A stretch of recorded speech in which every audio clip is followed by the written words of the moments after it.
this is a conspiracy. That's what this is. One big damn conspiracy! And everyone's in on it! I know what's going on.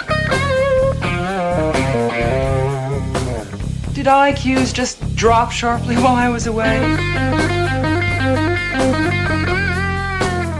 A person is smart. People are dumb, panicky, dangerous animals, and you know it.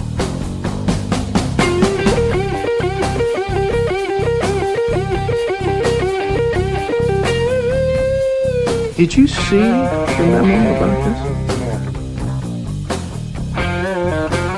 Just when I think you couldn't possibly be any dumber, you go and do something like this. Don't you see what this means? This is it! This is the beginning of everything!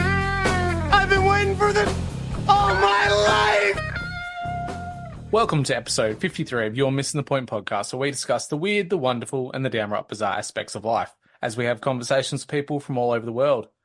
Today we welcome back a man who is known as the White Gandhi, to others the Tantric Tantalizer, and the Aussie Genghis Khan, a man who has explored the dark web, the subcontinent, and the dark web itself, a bloke whispered about in hushed tones amongst the Vedics, the Aussie Maharaja, and the gangly guru. Let us welcome back for the third time, Fozzie. Welcome back, mate. Thank you, mate. I think I don't think the whisperings that are happening are good whisperings. From all the whisperings that I've been hearing going around on the Twitter sphere, it seems to be everything's of a negative mindset currently. Jesus. I don't know why. That's a bloody understatement, that's for sure. It's very cloak and dagger at the moment, isn't it? Yeah, it's a bit weird, like mass blocks. You know, like she won't care if I say her name. I don't need to ask her permission. She's pretty public and vocal about her thoughts and feelings. But Therese, she's been blocked by a whole heap of people because of her views, and which kind of goes against what I think the main idea of what I consider to be the core conservatives is, that they're all about free speech, and they were always about hearing anything from the left, no matter how crazy it was, because the whole idea is, I don't have to like your views or approve of your views, but I'll fight to the death for them to be said. And the idea that you kind of destroy bad ideas with good ideas. And I feel like this is just a cop-out in a lot of ways. Not that I wholly subscribe to what Teresa is talking about, but I do track a lot of it, and a lot of it does actually gel with my understanding of history and how the world is at the moment. Now, it's quite sad that when people within our own little politicosphere seem to be just blocking each other, and it kind of all came from this idea of doxing, which seems like a funny thing in itself, because where's the line blur between doxing, where you name someone publicly on a social media platform by their real name, but how's that any different from putting together a quasi-hit list of people that you determine to be neo-Nazis? Because I think that's where it all kind of stemmed from. And it kind of got blown up from there. Yeah, for sure. I mean, I don't know. I haven't really spoken with Therese like in great length about like what happened, or Mick, or any of the others. It's only just been the sort of like ramblings and musings, like sort of, you know, post whatever happened and transpired that fateful evening. It's weird when we look at the sort of freedom of speech aspect, because it's true, you certainly want to like uphold that, but there like comes this moment, I think, with a lot of people where even their perspective on it or their thoughts on freedom of speech really begin to rattle their like moral compass. It begins to like rattle their ethical compass, and they don't know, like they panic, you know? And like, what's the easiest solution? Block, just block everyone, baby. I don't need to deal with it. I'm going to stomach these feelings. They're going to stay in there. They're not going to leave, you know? Like, it's weird to see how it's all like transpired. And it's actually a bit of a shame, to be honest with you, because like the Australian online community is already very, very small. And these sort of events don't do anything to reinforce that like unity, that like coming togetherness. And I understand everyone has like different perspectives on things, and it's hard to sort of like navigate those waters. But I think both sides play fault to this, or whatever people interpret to be sides.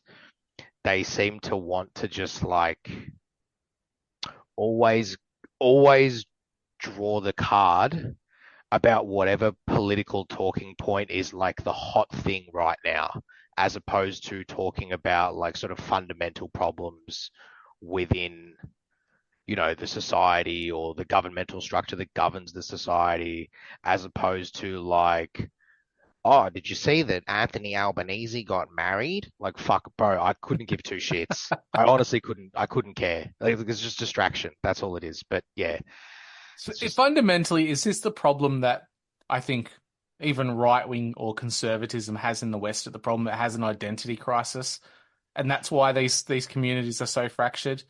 Because ultimately, what we're talking about here is what I would consider to be centre conservatives and the NatSoc guys, the National Socialists, who are, to their benefit, they are out, they are saying their truth. God, that's a lefty line. They're saying their truth, they're communicating it, and come hell or high water, they're ready for the repercussions of it.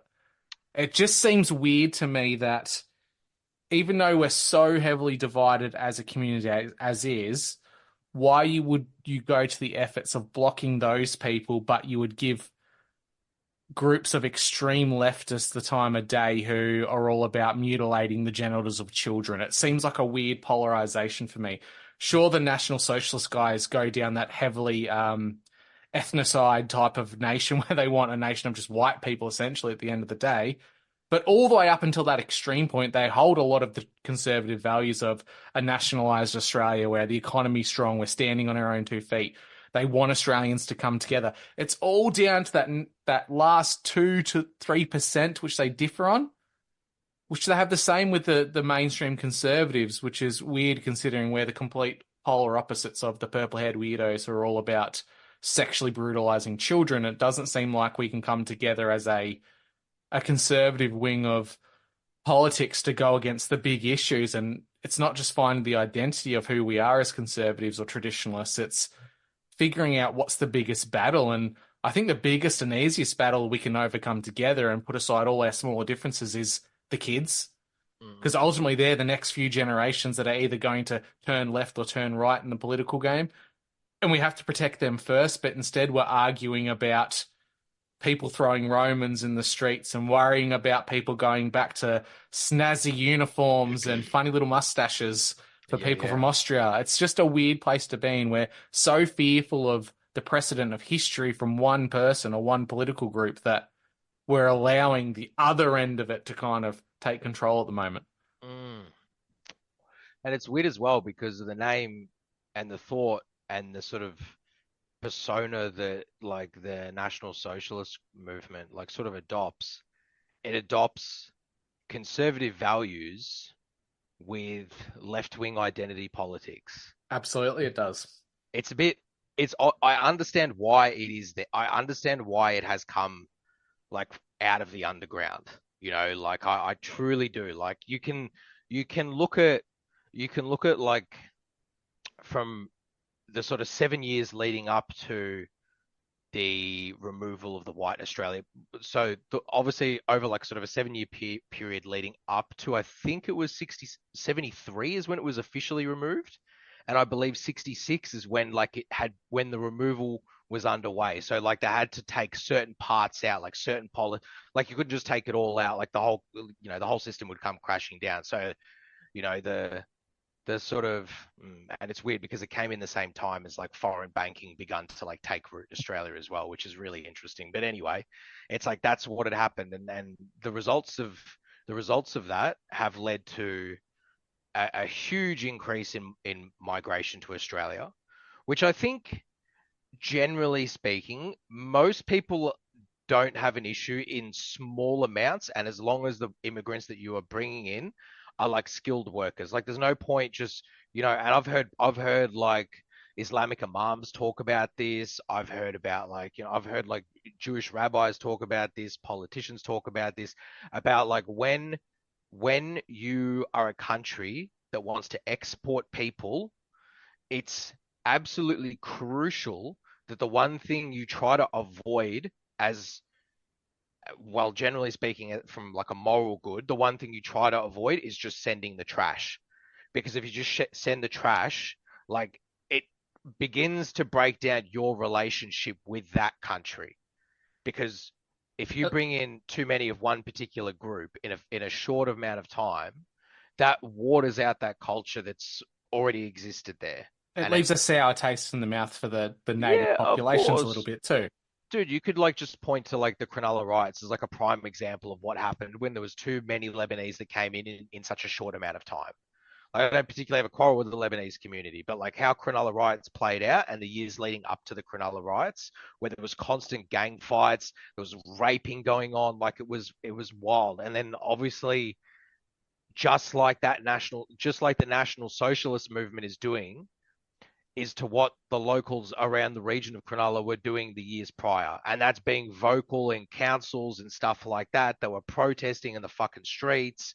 There's obviously that meme about like that South Park meme, like they took our jobs, and that is there as well. There's a whole host of things, but ultimately, that how would you describe it? It's like the two cultures that are so wildly different in many respects. Obviously, Lebanon's not in Europe, and come with that is its own set of culture. Like generally, you would think that the sort of moral compass would sort of familiarize itself irrespective of culture. But I think when the cultures are so different, so vastly different, and you bring in so many in such a short amount of time, like that's the end result, is you end up with situations like Cronulla riots. You end up with situations like in the city with like, these Palestine protests, like pro-Palestine protests, or whatever it might be, like these sort of like clashing of cultures and how they're impacting like the sort of greater mechanisms of the societal fabric. And it just, God, I can go into like more detail, but like, Do you know what I like in it too? You know how you go out to the pub and they make those crazy cocktails which have multiple levels of alcohol and they don't mix into each other? It's where it's like you have to have it slowly and progressively over time, because if you pour too much of one ingredient in, it ruins the whole drink. Yeah. Whereas if you slowly stack it in nice little organized layers, it's a beautiful thing. Like multiracial countries, they work. We've seen it happen throughout history. Yeah. But it's the cultural aspect. It's when too much culture of any demographic, any group comes in all at once. It's like a shock to the system. It's like a human body. The antibodies try to self-correct the issue.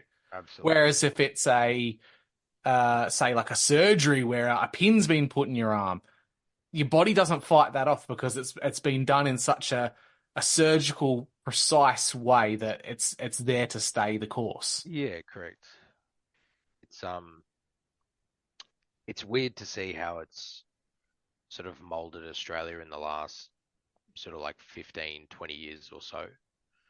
And it feels like that bolstering of the identity politics has infected every single group now. Every single cultural group, doesn't matter, like throw a dart on a map wherever it lands, like there's going to be that rise in like cultural Marxist identity politics, like however you want to like sort of, shoot it. That's what seems to be happening. And I think it's an inevitable thing. I feel like there's nothing you can do to stop it, but there's things you can do to rectify it. And those things to do to rectify it, from my personal belief, is just purely through education. Just purely through education. Doesn't matter what age group.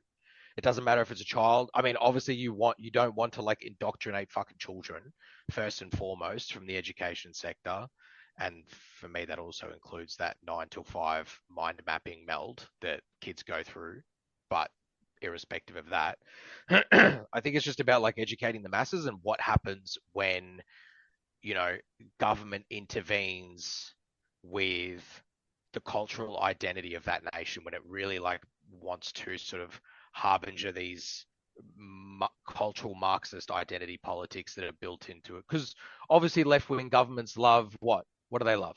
They love building little social bubbles and then fueling money and projects into those social bubbles. So then they can tax more people and reel in more money. And then the cycle, that's just how it is. That's the nature of like left-leaning politics. I understand. I'd like to believe that most left-leaning or social-leaning politicians genuinely care about the society, but it just seems like in the last decade or two that has just like gone off the edge of a cliff, and now like all the politicians are basically, in my personal view, just a bunch of fucking actors that don't really care. They just go in for the 4 years to do what they got to do, and out they go. Golden handshake, line their pockets. It's That's interesting that you mentioned the Cronulla riots, because I was in high school at that point, and I'm trying to track like a time variation of how long it takes for, say, a mass group to come in before there's that natural kickback, that festering of cultures slowly bubbling over the surface. The Lebanese Civil War arguably started in 1975, ended in 1990. So we had successive waves of Lebanese throughout that time. But as a kid growing up in the 90s and into the early 2000s, race really didn't seem like an issue at all until the Cronulla riots. Correct. There didn't seem to be racism. You didn't really recognize race as much as kids back then. We're very hopeful about the future. We saw everyone as being Australian. It was a prosperous time in my memory, because it looked like the world was literally our oyster. We were growing up in a great time. There wasn't anything really going on that seemed like it had any major impacts on Australia until that day, which is really interesting, because if we go off 1990 as the end date of that civil war, and potentially we had the last few waves of Lebanese migrants come in all at once at that time, it's roughly taking a decade, just under a decade or so, for those cultural issues to emerge. And what did we see? Which demographic did we see arrive in Australia a little over 10 years ago? Sudanese Civil War. Yeah. And now we're starting to see African youth gangs in our country, which is very reminiscent of the Lebanese issue of the early thousands in Sydney. But it's an even further removed culture from what we would deem to be very alien. Whereas Lebanese has some commonalities in regards to the Mediterranean. Yes, it's a Christian and mixed Muslim country. It's Arab in a lot of ways, but it still has that slight cultural connection to the West, whereas African culture is so vastly different. Australia isn't in a position like the United States, where we have African culture within our cultural dialectic or our vocabulary, because we just simply didn't have it. And now all of a sudden we do, and the culture these young guys are being exposed to is American gangster rap and American perceived African culture in the West. It's not even really their own Sudanese culture or Ethiopian culture in a lot of cases. It seems to be they're adopting things from the negatives of Western culture on that. Yeah, and that's impacting the Aboriginal communities too, man. And I think like I would love the Australian government personally. I know that there's people that would disagree with this, and like fair, like for social media, promotional marketing reasons, I respect that. But I think like platforms such as like TikTok are having a significant net negative on the societal fabric. Like when I see videos like, Spanian, like I watched his vlogs in Northern Territory, and it was one thing that he picked up on was like so much of the Aboriginal youth are just listening to like African American rap music. Like they're listening to new age hip hop, like new age rap, like the stuff that's like, I'm not talking, I mean, look, there's probably a few that listen to, like, I don't know, what's his name? Tupac, or, listening to, Biggie or whoever. But it seems like the majority are listening to this like new age hip hop, and it's like doing something, it's making them, I don't know, bro. I feel like it's that music that's being promoted, the lyrics that go into it is one that just like promotes this idea of like pure, unadulterated rebellion without hesitation. And you And know that music in itself was largely pushed as a CIA operation to destabilize the black family in the United States. Are you aware of that? stabilize In the United States, to destabilize or to stabilize. to destabilize. Wouldn't be surprised. I didn't know that. That's fucking wild. Because you look at this. This is just a television perspective of black families, black culture in America. 70s, 80s. It was the strong black families, the dad, the parents, those types of wholesome family shows were coming up. Yeah. 90s black music suddenly went from guys in turtlenecks looking all clean, professional, going out, getting a job, being upstanding citizens, straight into gangster rap. And that ultimately bred an entire generation of young men who were anti-establishment, fuck the police. These types of guys would rather go out and mess around like hood rats instead of trying to build their community up and continue to build their community. There was this upwards trajectory of the African American community that suddenly took a nosedive as soon as rap became hugely popular. Yeah, I think it's definitely significantly impacted the mindset, I think, in terms of like the family unit for sure. And I'm obviously only looking at this like sort of through anecdotes of what I've seen, but like I've seen enough video footage. I've spoken to enough people to sort of like at least draw a conclusion that like that new age music. Oh, and on top of that, I saw a video in the last few days actually, and it was Kanye West, and he was talking about how all the music now plays at a specific frequency because it's all like digitized. Once upon a time, like people were actually like playing the drums, they were playing real instruments, where everything's now like electronica. It's fake. It's not real guitars. It's not real drums. It's like, digitized generated audio. And all of this audio that's coming out on like, new age rap music and stuff is coming at like 440 hertz.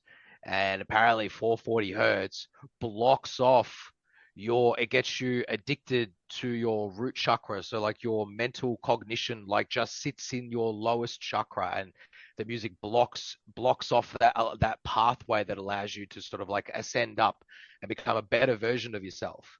And it like locks it there. And that root chakra is associated with like the sort of perverse and, someone would see it as like the 7 deadly sins. You become subject to the sin of lust or greed and stuff like that, and it's weird. It's you combine that whole idea of this music's now being produced. It's almost like it's synthetic music at this point, right? It's not real. It's done through a computer. It's at that gigahertz frequency range, which is not beneficial for us.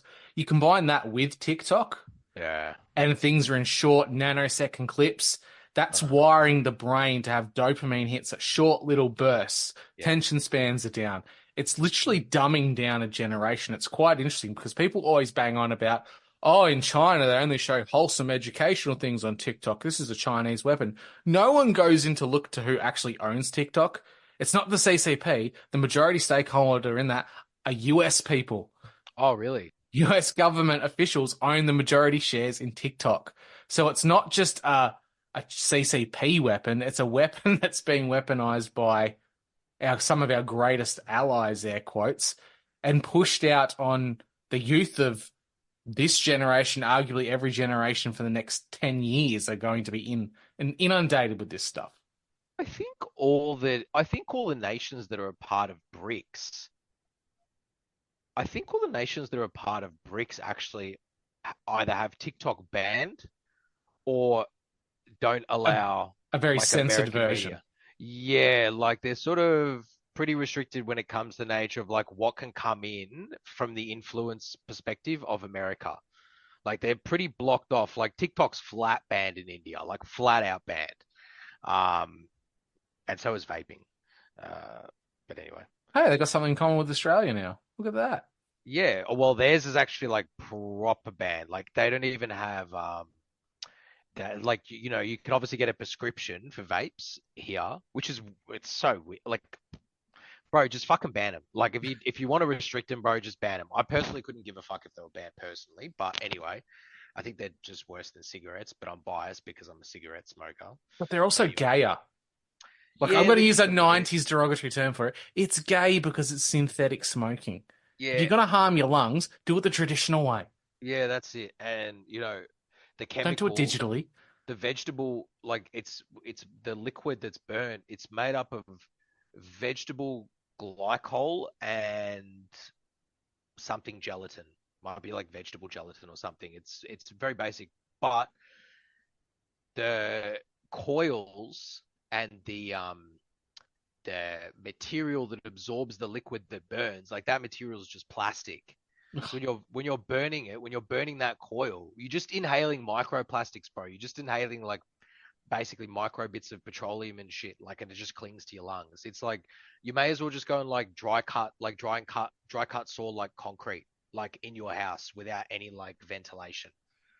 Like just I don't know, but people are addicted to it. It's We are going to see an asbestosis type of a lung oh condition yeah, within the next 30 years. oh Easy. yeah, and people will either blame vaping or they'll blame COVID vaccinations. It'll only Yes. go one of those two ways. Yeah, it can't be both. Can't be a Yeah. combination of the two. And you know what's weird, bro?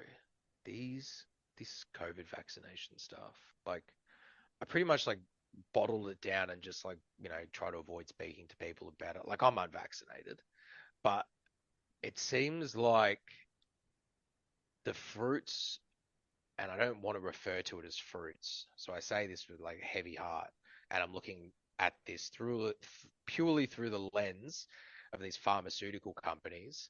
But it seems like the fruits of their labor, like it seems like it's starting to show itself now. Like I'm seeing the most wildest video, bro. I saw this video of this doctor like do a live surgery, and he's opened up the guy's neck, and he opened up like his major arterial vein, and within that arterial vein, he pulled out this long white, I guess what people call a clot.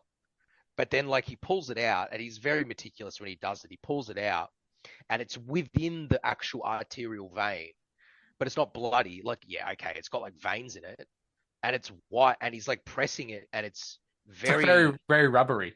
very rubbery, dude. I'm like, So it's like the See? injections are like creating, it's almost like it's creating like a secondary, it's almost like, if those RNA, zombified T cells just happen to be in like, your major arterial vein in your neck, it's like it's creating another one of that within inside the arterial vein. Like it's creating a secondary one of it, and in that creation, it's like blocking it off because it's not a clot.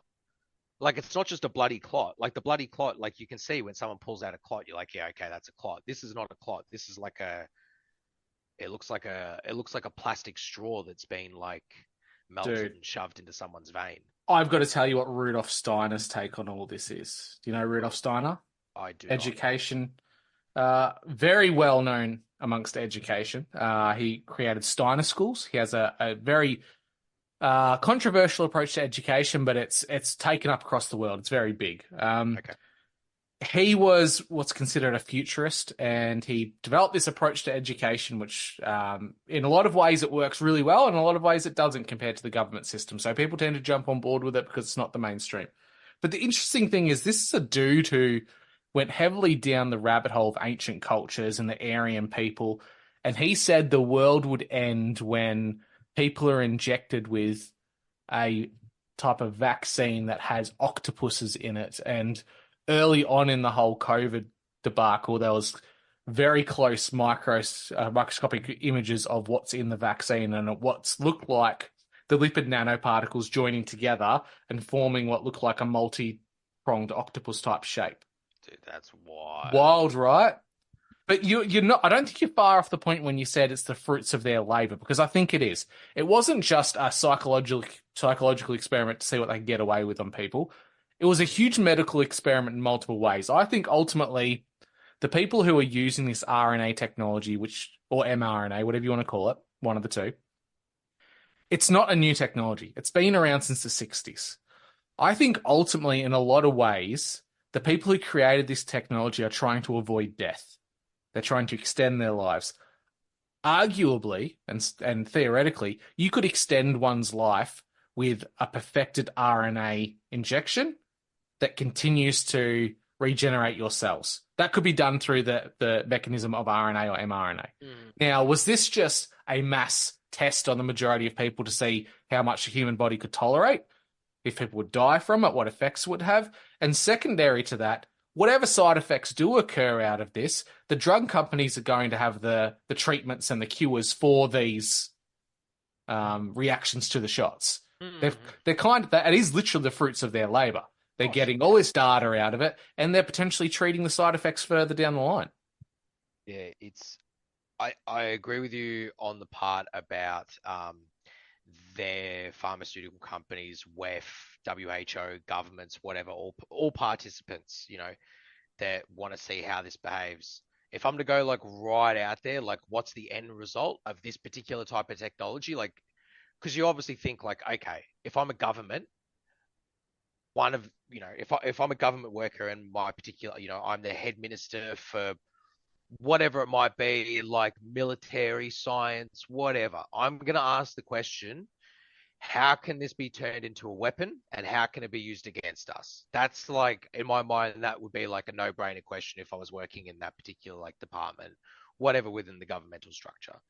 And if you look at how it's behaved, I think if it begins to change and adjust your genetics and you're having like real-time reactions to it, like what if you're taking that technology and like using it to create like superhumans?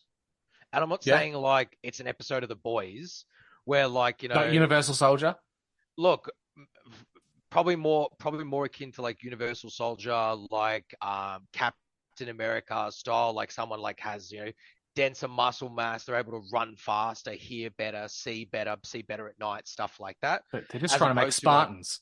Like from Correct. Halo. As opposed, yeah, I'm not saying like they're trying to make some like shoot fucking laser beams from their eyes and fly around. I don't think that's the case. But certainly like Spartans from Halo, that sort of thing, like more bolstered, rigid muscle density, stuff like that.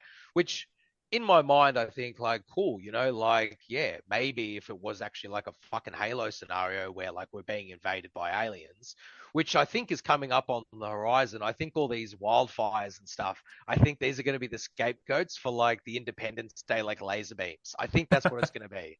I think it's going to be a blue beam scenario where they kind of fake the alien invasion to gain greater control. I'm going to blow your mind though. You know Dr. Robert Malone? Yes. Yeah?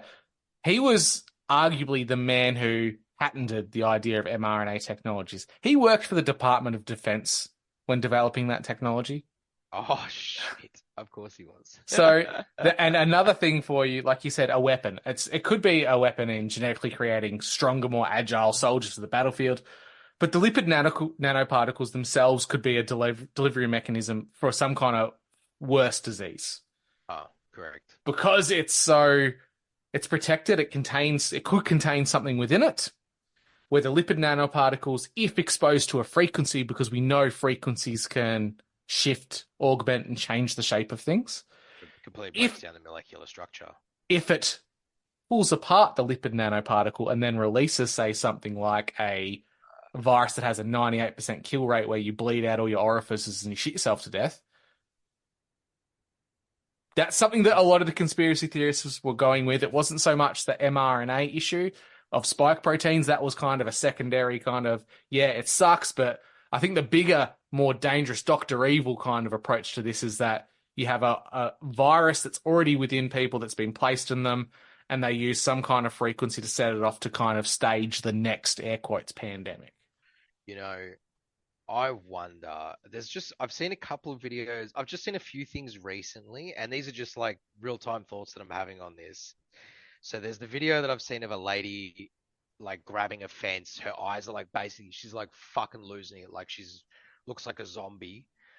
She looks possessed. She looks possessed. That chick is like in a green shirt. I don't know if that's any correlation, but when it comes to the nature of like the frequencies and sort of like dissipate, you know, sort of breaking down the lipid nanoparticle that like, you know, houses something else with inside of it. I wonder if the vast majority of the planet is just going to like cease to exist. You know, like people that are unvaccinated, some will die just from like natural immunity, like, and whether their body can actually like, because no one's immune to COVID, whether they're vaccinated or not. So whatever this next virus is going to be, it's going to be the same.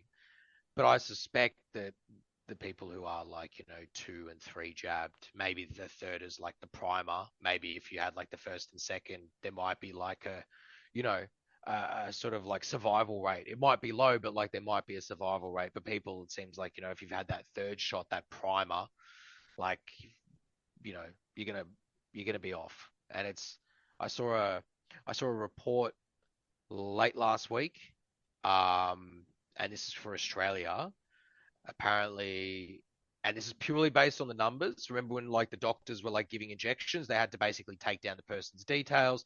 That all got registered in a system that was sent through to like, Medicare and the medical industry and APRA and whoever, whatever bodies deal with all that information. That 300,000 Australians haven't even had their first vaccine. I don't know if that's true, but if it is, and there's only 300,000 people that haven't had it, well, what if like this new virus comes in and just within months, or maybe even if it's years, it's still going to be like dramatic shift in society, even over years. Like even if you said 5 years, what, 24 million people just like that over 5 years, bro, forget about having a conceptual idea of having a country. Like 300,000 people to manage Australia.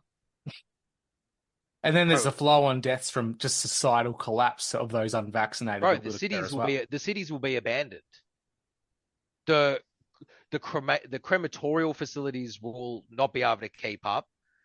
The graveyards, the cemeteries won't be able. No one will be able to keep up. The hospitals won't be able to keep up. The hospitals will have a complete fucking collapse. And then you can have all this excess money in people's bank accounts. And what do you think the fucking banks are going to do? They're just going to like, just suck it all up. Like, oh, because of all this is what we have to do. And they're just going to like, they might do something like palm off all that money to like the remaining 300,000 and we get to live in our like prosperous fucking fantasy future. What fucking Schwab wants and all these cats. But like, I just don't think it's going to play out like that, mate. Like if this begins, it's not even just the deaths, bro. You're talking about like complete anarchy, mate. People are just going to go like, what's going to stop someone from going and like robbing a fucking like jewelry store and taking all the gold, and taking all the opals and the silver and everything like that? We don't have guns. Someone's going to go in with a fucking knife. Oh, there's no more police officers because everyone's fucking dead. Have you seen the take on the Deagle report? Are you familiar with Deagle at all? I'm not familiar with Deagle, no. Deagle it was a contractor to the United States military in which they would future project analytics and trends and predict things in advance.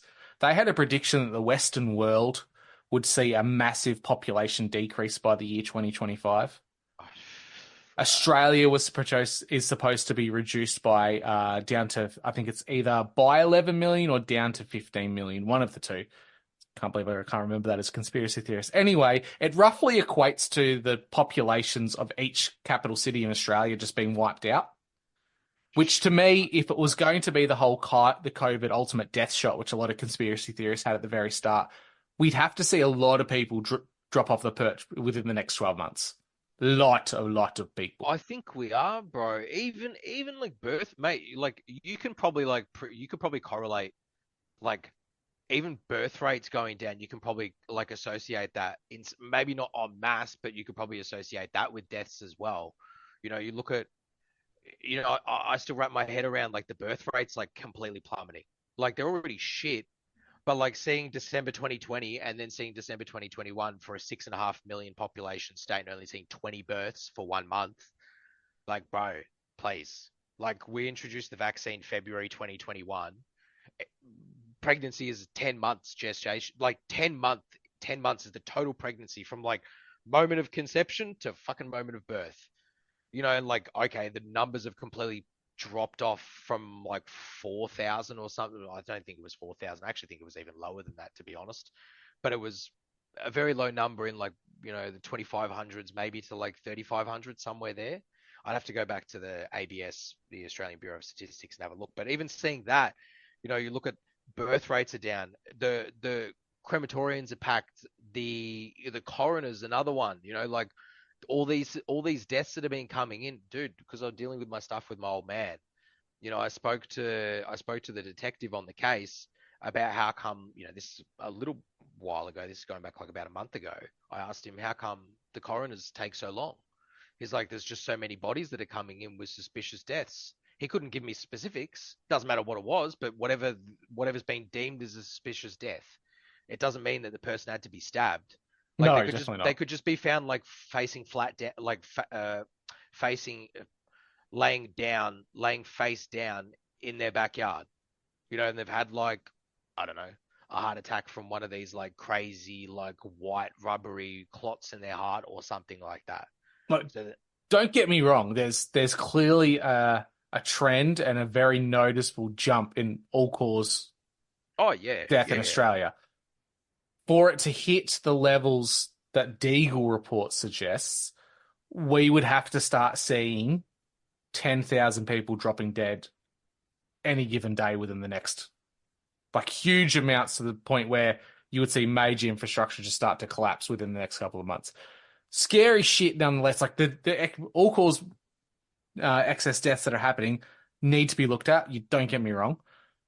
But I don't think it's this ultimate kill shot that a lot of us are afraid of, and a lot of the coerced people have since cottoned on think it could possibly be. Uh, and I also have to think that now this is a wild one. This is a thought that I've had for a little while.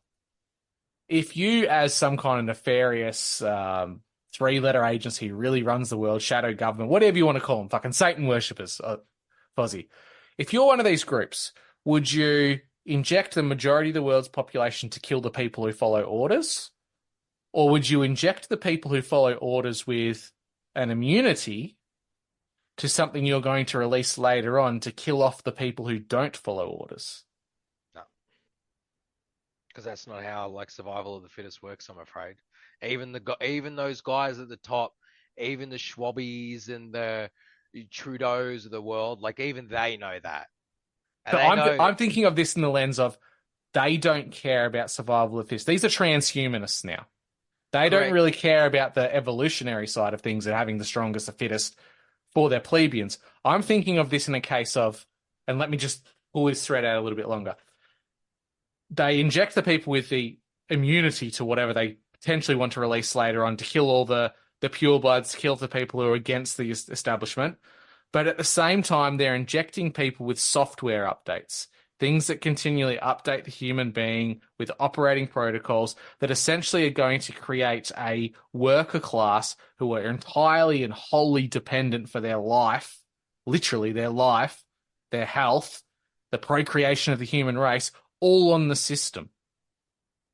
You're going to have such a subservient class because of those factors. You tie in some artificial intelligence, you tie in some transhumanist alterations of humans to make us more cyborgy and futuristic. That's a potential I could see. It's a smaller potential than the idea of mass population control than what it most likely is. But I don't think it's something you can entirely dismiss. Look, if I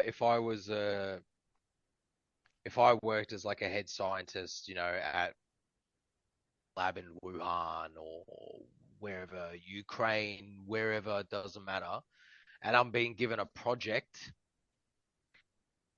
um, if this project has been provided that it has to be laid out over, like, let's say the next like 10 to 20 years,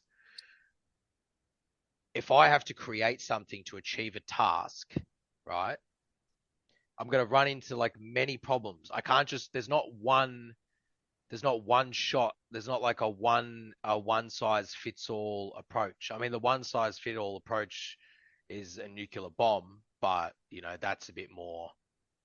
I mean, it's certainly not more. I don't know. I guess it's more extreme, at least from the perspective of doing damage to the environment. But anyway, separate. My thoughts are going It's not on. classy enough for them. It's certainly not classy enough. But what if like the virus?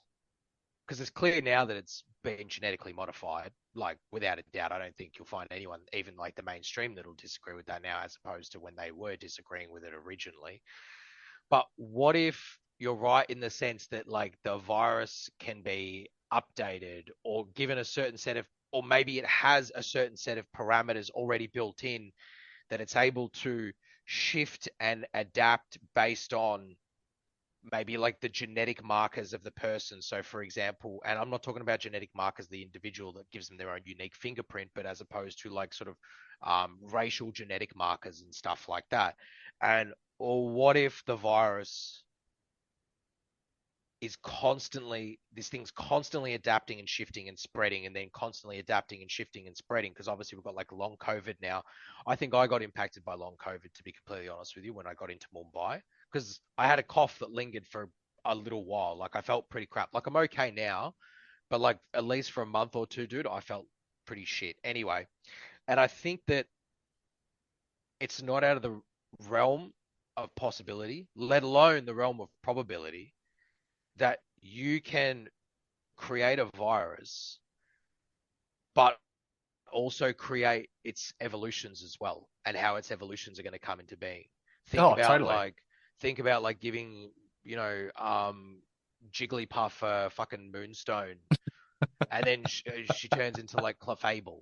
Like I know I'm using Pokemon. Dude, I fucking saw some random. Anyway, some weird synchronistic thing happened today. Anyway, but that idea of like the evolution of that virus and how like certain trigger mechanisms can change it and cause it to adapt, but it's adapting within the parameters that have been set by it. You know, these sort of. You're describing immunoescape, in which the vaccines trigger a evolutionary response to the real life virus. But those evolutionary responses are by design. Yeah, and they're done. Yeah, and they're done by the vaccine. Correct. So Yeah. here's the double pronged issue that I find is a bit funny for a lot of the, especially the American purebloods that come out about this. And I'd make no illusions that I'm not vaccinated. I am vaccinated. I've had 2 for my job, and I hated it. I was coerced. But the idea that, you know, you can just get the virus and you'll be fine, for the majority of people, yeah, absolutely. That's a thing. But if it's a bioweapon, and we know that the vaccine is a bioweapon as a response, they're kind of getting 2 birds with the one stone, aren't they? Because they've released a real bioweapon into the world population. They've gave a whole heap of people shots with super concentrated versions of it, which keep producing. But at the same time, multiple exposures to this wild, air quotes, wild variant that's being triggered to evolve or down a certain path has the potential to do real harm to the unvaccinated. Now, I know a lot of my listeners who believe that there's no viruses are going to come out and call crap on this, but I know unvaccinated people who've caught COVID multiple times and they are absolutely stuffed with it. Whereas I've never had it. That's it. And I don't put it down to the vaccines at all, but I've never had it. My wife has had it. I tried my ass off to get COVID off my wife so that I wouldn't have to get my second shot, so I could get that waiver. So you might have gotten it, dude, and just not even shown symptoms. No, I've had nothing, man. Nothing. Absolutely But nothing. even being around your wife, like there must be an exchange of bacteria. There has to be. You would assume so. I was kissing her like I was a teenager. Maybe your maybe your immune system's just like the big Maori bouncer at the club. Just like, don't even try it, mate. I did have a Maybe it's really, like that. really weird theory for a while, because everyone I seem to know who wasn't catching it was a ginger. or they had Rh negative blood. Oh, And I thought, if it is a racially based weapon, maybe it's only targeting certain phenotypes and blood types. Because for a long time there, it was aggressively targeting certain Asian demographics, Southeast Asian demographics. interesting. Because obviously there's like, you know, people who are born with red hair have like a unique genetic feature that's like unshared with, like, it doesn't matter what the admixture group is. You could have like someone that's like born in sub-Saharan Africa that's been born with red hair, but there's a specific genetic marker I remember reading somewhere or seeing somewhere that like that specific genetic marker that gives like the red hair and stuff is, you know, related to these ideas of witchcraft, wizardry, like, you know, sort of having supernatural abilities, maybe like a supernatural immune system, dude. Yes, well, then you look at the idea of what these PCR tests were for. What if that was from some kind of shady nefarious group to track down certain bloodlines and identify certain people within global populations. They're trying to find Jesus, bro. They're trying to find the Messiah, bro. The sacred seed. That's what they're trying to find, man. Yeah, dude. So this is where we can go so far into the weeds with COVID, and I think everyone's done it to the nth degree in the past 4 years. If it's been thought of, it's been spoken about. Like one of the ideas around Christians and fundamentalist Christians and born-again Christians that I'm encountering is that the COVID shot was a means of destroying the God gene, disconnecting us from source. And the idea is that not only does it disconnect us from God, it also makes our bodies easier to inhabit from demonic forces. Wow. Combine that, going back to that crazy lady you're talking about, the uptick in the mentally ill just going nuts on the street. Is there a correlation? Layer in the microplastics, baby. And hemoglobin production. What if the vaccines what if this whole thing is also this, like, when you talk about like a disconnection from God and you go into like certain aspects of your being. So like humans are obviously like electrical beings, right? If your body is having to fight off incredibly powerful viruses, like man-made viruses, and you're producing huge amounts of hemoglobin to participate in the combating of those viruses and how your body reacts to them, you know what you lose? You know what you like actually lose significant amounts of? And this is no different to any other vitamin, mind you, how people talk about vitamin D or vitamin K or whatever. It's copper. Copper's actually the bane of demons. The bane of demons. Iron and copper, supposedly. It depends on the culture. Iron was supposedly what you can bind demons with, control them with. Yet early Bronze Age people believed that by mixing copper with tin to create bronze, it was a means of fending off demons. Yeah, see, it's interesting. Like the things with copper. So copper has copper naturally has like certain latent like passive abilities. Let's say I don't know. Like they behave very weird with magnets, you know, like you get like a copper tube and you drop a magnet through it. The magnet slows down. It actually like completely slows down. The thicker the tube, the slower the fall, only when it hits it. But not just that, when that happens, the magnet's not actually touching or participating in the physical weight of the copper. But you can observe with scientific instruments that when you drop a weight, a magnetic weight, a certain, like, you know, a magnetic object through a tube of copper, the copper actually increases its weight. It actually increases its mass, even though the magnet's not actually physically part of the copper. But the copper and the magnets like behave very, very strangely. I've been losing my fucking marbles over these things the last few weeks, just doing my own little shit. But yeah, copper has detoxifying effects. It's great in water. So if you need to get your copper levels up, because copper is one of the 7 essential minerals that your body requires in order to function. Copper is responsible with producing hemoglobin.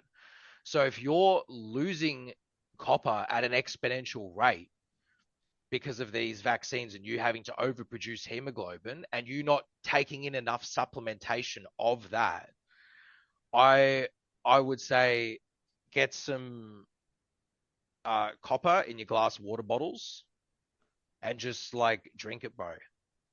It has like trust me. Like when you look into copper and how it behaves with the human body, how it behaves with magnets, it's very interesting, and how its effects are in its like detoxifying ways. It cleanses water as well, like in not just in obviously in that detoxifying effect, but sort of how it latently behaves. Yeah, I think everyone should just get on the copper, bro. People are going around stealing copper from construction. I was going to say, the junkies are doing it already. They know about it. Yeah, it's worth a pretty penny in Australia. It's wild how expensive copper is, dude. Like, you know, I know You know, I know a Dude, bloke that sold like a trailer of it for like 100 grand, bro, like under the table. You know, dude, like random side story. I worked with a bloke at a timber yard back in my youth, and yeah, his side hustle was he'd get scrap cars, he'd strip them of all the parts he could possibly sell, he'd get rid of the scrap metal, but he really got it for the copper. He would go through it all to strip the wires, yeah. and same thing, he would take in oil drums full of copper, like every 6 months. And Dude, that's how he'd pay his mortgage off. dude, you should see them at hard rubbish collection time around Victoria, mate. These guys go wild. They go pick up like old, um, oh, dude, anything that's electrical, essentially. Anything that's electrical is going to have copper in it, bro. Like it doesn't matter what it is. Cable, old like power plugs, double adapters, old phone chargers. Like it's wild, man, how much copper gets thrown out. Isn't that a But wild thought, though, Fozzie, that if the world does collapse because all the vaccinated drop off the perch and there's only, say, 300,000 possible Australians left, that in the future, after society collapses and tries to rebuild, the future mines of the world will be old tips and you'll be digging up Furbies to strip the copper out of them? uh, I mean, yeah, Like, think about it. Dude, The that's tip, the wild. tip after hundreds of thousands of years would condense down, and all the precious metals and things that are in there, you'd be going straight after that because it's already processed. Oh yeah, It's dude. just stripping it out. You don't have to go through the effort of digging it out of rock faces and refining it and creating it again because it's already there. It's just melting it down at that point. Dude, everyone needs to go out and get copper and build fucking Faraday cages in their houses. That's what I reckon people need to do. Or, even like getting copper bands. Like there was this like, sort of like a new age, like sort of it's microcosm, but this movement of like magnetic bracelets and stuff like that. They are beneficial, but I would just recommend like if anyone does want to like get copper, like to wear as like jewelry but has like actually beneficial effects, just get copper bands, like just get like 1 mil copper bands, Well, couple on the wrists the if you want Celts to do and the the Norse ankles. used to do it. They'd wear the Yeah, bands around the dude. neck and their wrists. It Yeah, was man. copper. Dude, I'm telling you, there's something about it and how it behaves with the human body. Like we, even though we're biological creatures, like for sure, we're also electrical creatures, and we can't forget that. I think a lot of people forget that as well. Like one thing that was popped into my head yesterday, just by happenstance, so randomly, was like everyone's disconnected from the earth because everyone's walking around with what rubber soles on their feet. What does rubber do? Rubber's an Insulates. insulator. Like, but Dude, people that have gone for walks in parks and stuff, bro, and just taken their shoes and socks grounding, off, my friend, grounding. it does have a benefit, bro. Like you genuinely feel it, man. Like I feel like you feel it at a much more expressive, how would I describe it? I feel like if someone hasn't experienced that and they want to experience it, like a forest, like a national forest or something like that, is probably like the best. I feel like where there's a density of trees, like you're gonna feel it more so as opposed to like your backyard. Um, but yeah, dude, like we can't forget there's so much interesting and unexplored thought when it comes to the nature of how humans behave within like an environment that we can't see. Man. Like Even the the majority electricity. of accepted scientific fact is still a theory. Oh yeah, dude. It's the current best theory we have, and until something better comes along, it remains the staple of what science is. But it's a theory. Like the things that you can get into, it gets wild. You can almost go down the route of the whole Pandora Na'vi interconnected with all living things on the planet type of deal when you get into grounding, because everything's in it has that electrical field and frequency which you can connect to. Dude, I've been playing around with these little babies the last like week, these little magnets. I'm glad that you specified it was magnets because that could have been totally up to interpretation for the listeners. Oh, it certainly is a ring. Yeah, it certainly is a ring. Um, and I was on the phone to the missus last night. We were just having a conversation, and I just had this like thought that came to my head. like how people react to like what magnets are. They're like, oh, it's just a magnetic material. I'm like, okay, well, how does that magnetic effect happen?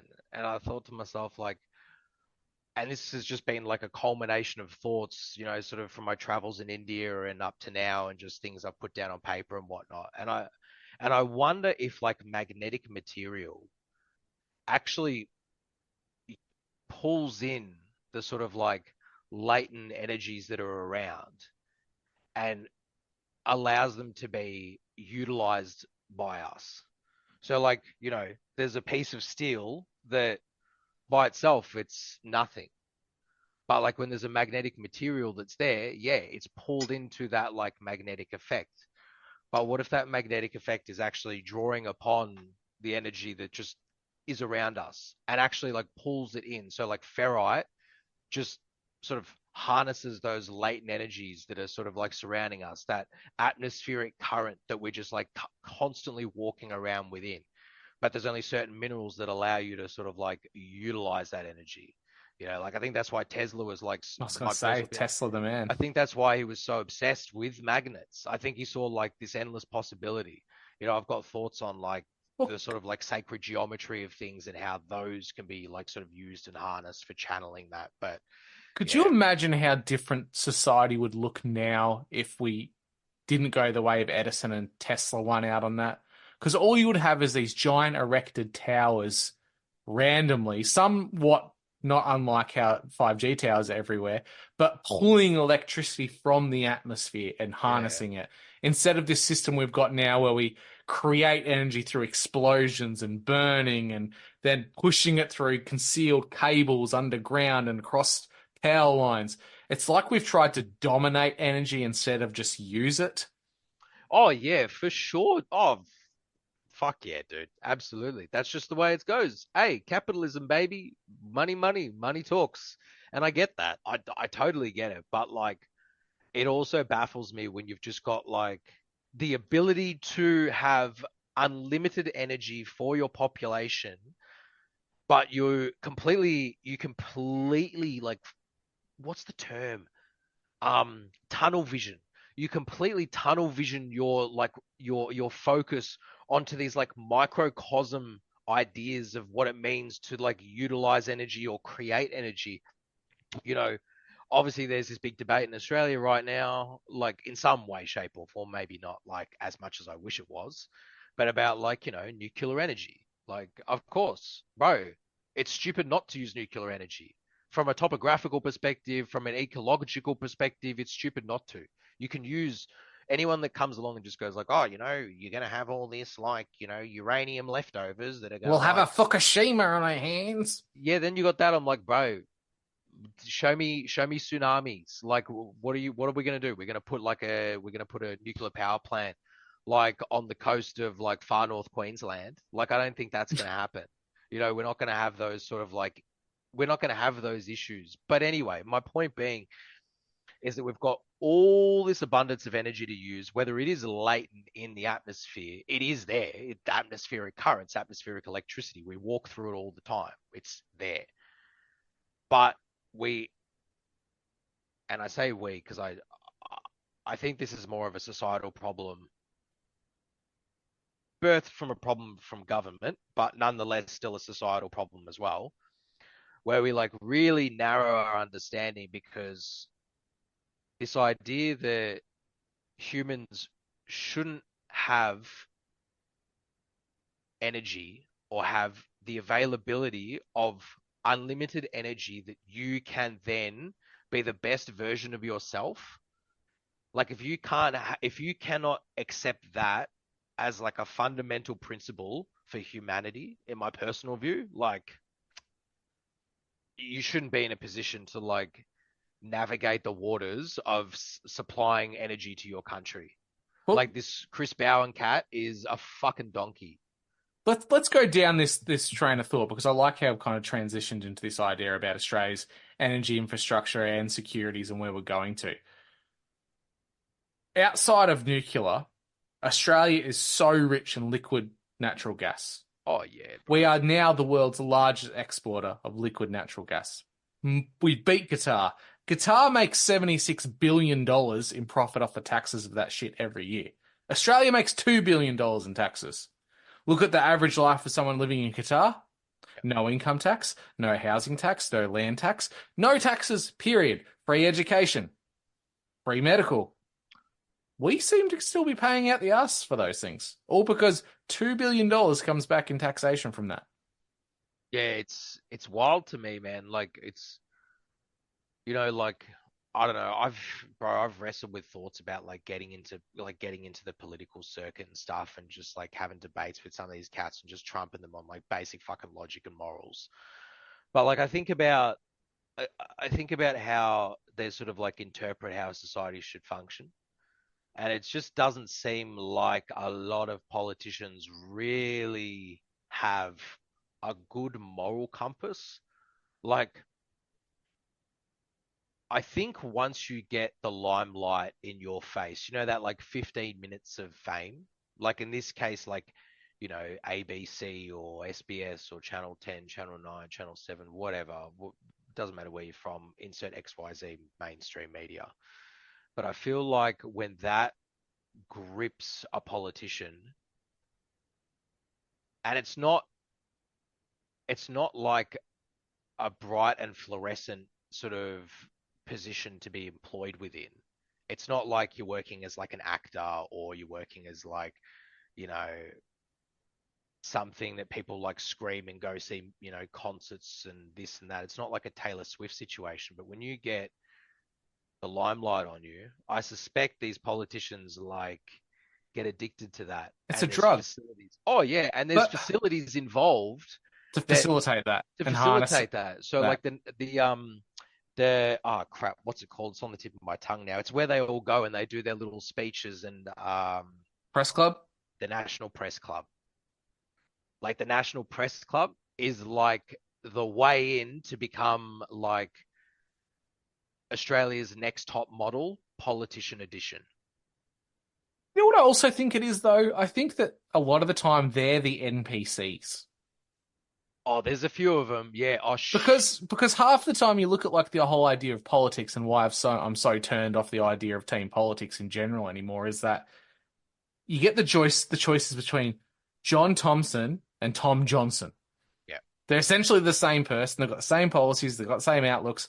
End of the day, they're not here to help us. And you see that through what you've perfectly articulated, the complete lack of basic logic and morals. Yeah, absolutely. It's very frustrating, man.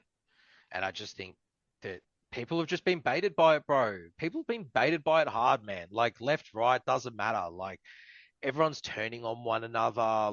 They're picking sides. What, we're going to have some fucking civil war? Please. Most of these cats that are on social media, they'll talk a big game, but I know that when push comes to shove, not a lot's going to happen. It's going to be slaps. It's going to be a screaming match. One's going to spit on the other. It's not going to turn out to be some American Civil War situation, which I feel think it's going to be that. They think it's going to be like the attack at Gettysburg, but it's probably going to be closer to some kind of dance fighting. Oh yeah, it'll be a dance off for sure. It'll be a dance off, and everyone will just be shuffling because that just seems to be the Australian dance maneuver, and I'll be like, oh wow. Oh, so the infrastructure issues we've got in our country, particularly this state, has come up recently in the past week. Very, very questionable storm front that came through. Majority of Victoria was covered. Some of our pylons, which have been very, very controversial in regional Victoria, farmers don't want them. They're an eyesore. There's a low hum which comes from them, which makes people sick. A lot of farmers talk of. They constantly need maintained. You can't put cattle near them. All these types of issues that just seem to be in the way of progress. But they're here. They're everywhere. They carry the electrical grid with them. So much to the point when 2 get knocked down completely by wind and 2 get partially knocked down, essentially nearly the entire grid of the state went offline because of a backup in surge power. They almost look like they've been partially melted, and then some big hand had ripped it and bent it. So yes, a heat gun has been put on one section. It's been bent over, like you would bend a Yeah, spoon. yeah, it looked very weird. Even like I remember my mum, she watches mainstream media and not as much anymore, but like, she showed me like the photos and I'd already seen them. I'm like, it just looks a bit weird. Like, how do you think like wind does that to steel? Like, it's just like how Oh, fast does the dude, wind have to I got the be to actually boomer. like, I yeah, got the yeah. boomer response from my father when I had the exact same conversation. It's Oh cheap no. Chinese steel, that's why. Oh my I'm God. like, come on. There's literally four of them which are damaged. Two are knocked over. Two are partially knocked over from the middle somehow. And then the other six surrounding them on either ends are completely unscathed. They're not touched at all. Is that not a little bit weird? Just the slightest bit? I think it's all going to be. I think the WHO and the WEF and all these cats, it'll probably be the WEF. I think they'll come out like in 6 months' time and say all these events that have been happening, these like random crazy weather events, is actually a result of like alien invasion. I think that's what they'll go with. Like, and they're like purposefully damaging the infrastructure in order to like get into here, get into there. Like they'll full layer it out and explain it perfectly, and most people will fucking believe it. Because if you're going to promote alien invasion, you got to really fucking sell that. Like if you're to really get your one world government, right, where you unify an entire species, because that's, I assume in my mind, like if aliens did invade, our conceptual ideas of race and borders and stuff, I think it begins to eviscerate itself very Well, that's quickly. what Ronald Reagan put to the UN, did he not? How Yeah, quickly our correct. differences would disappear if we were invaded by a life form outside our Earth. Something as much of a threat to us as we are to ourselves. Like once it gets to that point, yeah, I think, really opens up that Pandora's box, and I reckon they're gonna do it. I reckon they're gonna like play Alien Invasion and all these like videos you've been seeing, like the event in Chile, bro. Dude, I saw a video on Twitter. Now, to be honest, because of all this AI shit, I don't know what's real and I don't know what's fake. But I know that the older camera footage, you'll see people go like, "Oh, how do people have like cameras that bad?" Bro, when I was in India, everyone's got smartphones, right? Everyone's got Android phones, but the cameras in the Android phones are like 10 years behind like any iPhone like 14 or anything Dude, like that, I'm like running an miles iPhone behind. 7. My video looks garbage, and that Yeah, was dude. amazing video back in the day. Correct. And like some of the footage, man, is like a bit off, but I saw this one where there's a lady up in the mountains of Chile walking over a hill to where this whole area got like completely destroyed, this entire town. And there's a massive green beam that's coming out from a storm cloud, like a massive supercell cloud that's That is huge. not the first time these green beams have been seen around these Oh, suspected well, directed energy weapons either, my dude. I wouldn't be surprised because, bro, like you think about how like thunder clouds like form like supercells and stuff. Like they all both behave like in a very magnetic way. Like we're all like once it begins, right? This massive, enormous, and immensely quick. I don't even know how to describe a word that's like super fast. I guess that's it. Where you've got this huge exchange of temperature gradient from like cold to hot or hot to cold so quickly that a supercell forms. And when it does, it has this strange like paramagnetic effect that pulls in all the other clouds that are around it. They begin to drift and it becomes enormous. And in this video, I see this enormous supercell cloud and this green beam that's jotting all the way down to this town. And then it pans out, the camera cuts off and then comes back on, and she's like slightly more down the hill, and like the whole city's on fucking fire. And I'm like, bro, they're gonna play this off like full on alien invasion. Like I'm telling you. Yeah, And everyone's gonna get baited by it. this has been Everyone's in the gonna get baited works by for it. a little while. It's the premise of Project Bluebeam, in which a staged alien invasion would usher in a new world order, and somehow we'd band together as a human race, aka Independence Day, and fend off the aliens and save ourselves through the use of advanced technology the civilian market industries haven't had access to or civilians haven't seen. Combine that with holographic technologies, which supposedly are in the works, advanced weapons. It's very feasible theory that could happen, but the scary thing, and it links back to what you're saying, is that you can see the legwork starting to be done on the mainstream now. For sure. Not only are sci-fi films big and back again, which they haven't been since like the early 90s, they're back in a big way. We see mainstream entertainers talking about it. You've got Tucker Carlson talking about UFO disclosure and aliens.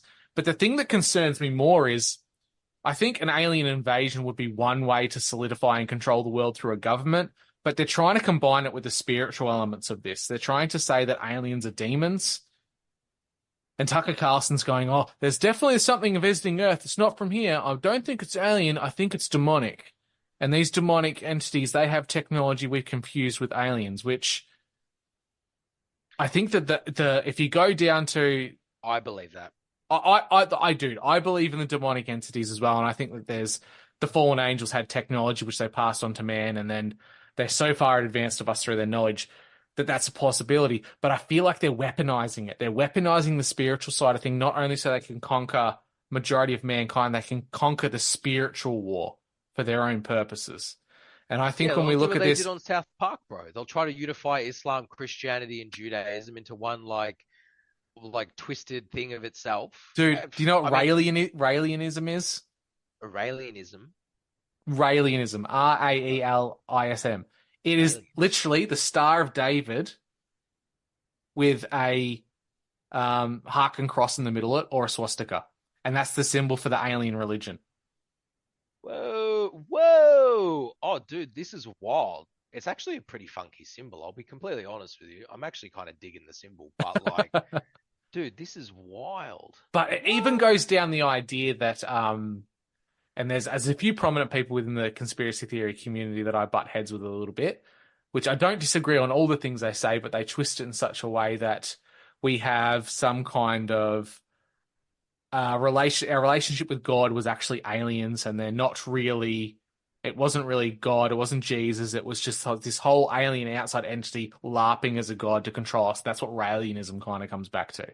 Oh, well, that's not really all that different from, like, you know, the Sumerian, like, mythology, the origins. Well, yeah, of, like, Enki and Enkidu, yeah, Enlil, yeah. all that stuff. Yeah, it's taking that idea and it's going to a point where the elites of the world, they're like the next tier down. They're like the human servant class that have been given privileges, and they're trying to get everything ready. So to go along with your theory, they're deliberately attacking the infrastructure, destroying the energy grid, destroying farming, to bring us into a state where we can be easily attacked for their benefit. Dude, this is wild. It talks about the Elohim, and it goes, Raelism teaches that there exists an extraterrestrial species known as the Elohim. Rael said that the word Elohim, which is used for God in the Old Testament, is actually a plural term, which translates as those who came from the sky. Which it does. Elohim does mean multiple gods, but this is the issue that I come into when it comes to theological and scriptural translations, especially from Aramaic to Greek and then to Latin, is that Elohim does mean plural, but the issue with the Old Testament is it's been put through the monotheistic lens of Yahweh as a singular God, whereas Yahwism prior to that was a pantheon of gods. That's why it still uses the plural term Elohim, because all the gods were referred to as Elohim. Yeah. Dude, it's like, look, maybe there are like lizard people, maybe there are reptilians, maybe there are like people living in the earth. I have no idea. But whatever the case may be, I can just see that the sort of narrative that is being pushed is ultimately going to lead to that. And if it is the case that there is aliens and the government is like the governments and like the WEF are like doing this as like some way to like get us into some fucking intergalactic war, or, you know, interspecies war, that's what it would be, obviously, is like a mind fuck to me. Because like, and maybe I'm biased because, like, you know, I grew up on Star Trek and like this and that, like, you know, you sort of adopt those good characteristics, like, but, you know, even that though, that's priming you. All the science fiction of the 90s and the 2000s was priming us for the idea of alien life is real. Doesn't matter whether it's presented as good or bad, it gives us the concept that it's a possibility. It has to be humanoid, bro, though. Because if you get something like Does it have to be though? What happens if? Have you seen the movie The Arrival? Yes. Bro, you kidding me? People would lose their minds. They would like, dude, people would be praying in the streets for like God to help them because they'd see something that looks like that, like in The Arrival. They'd die, or in Alien for that matter.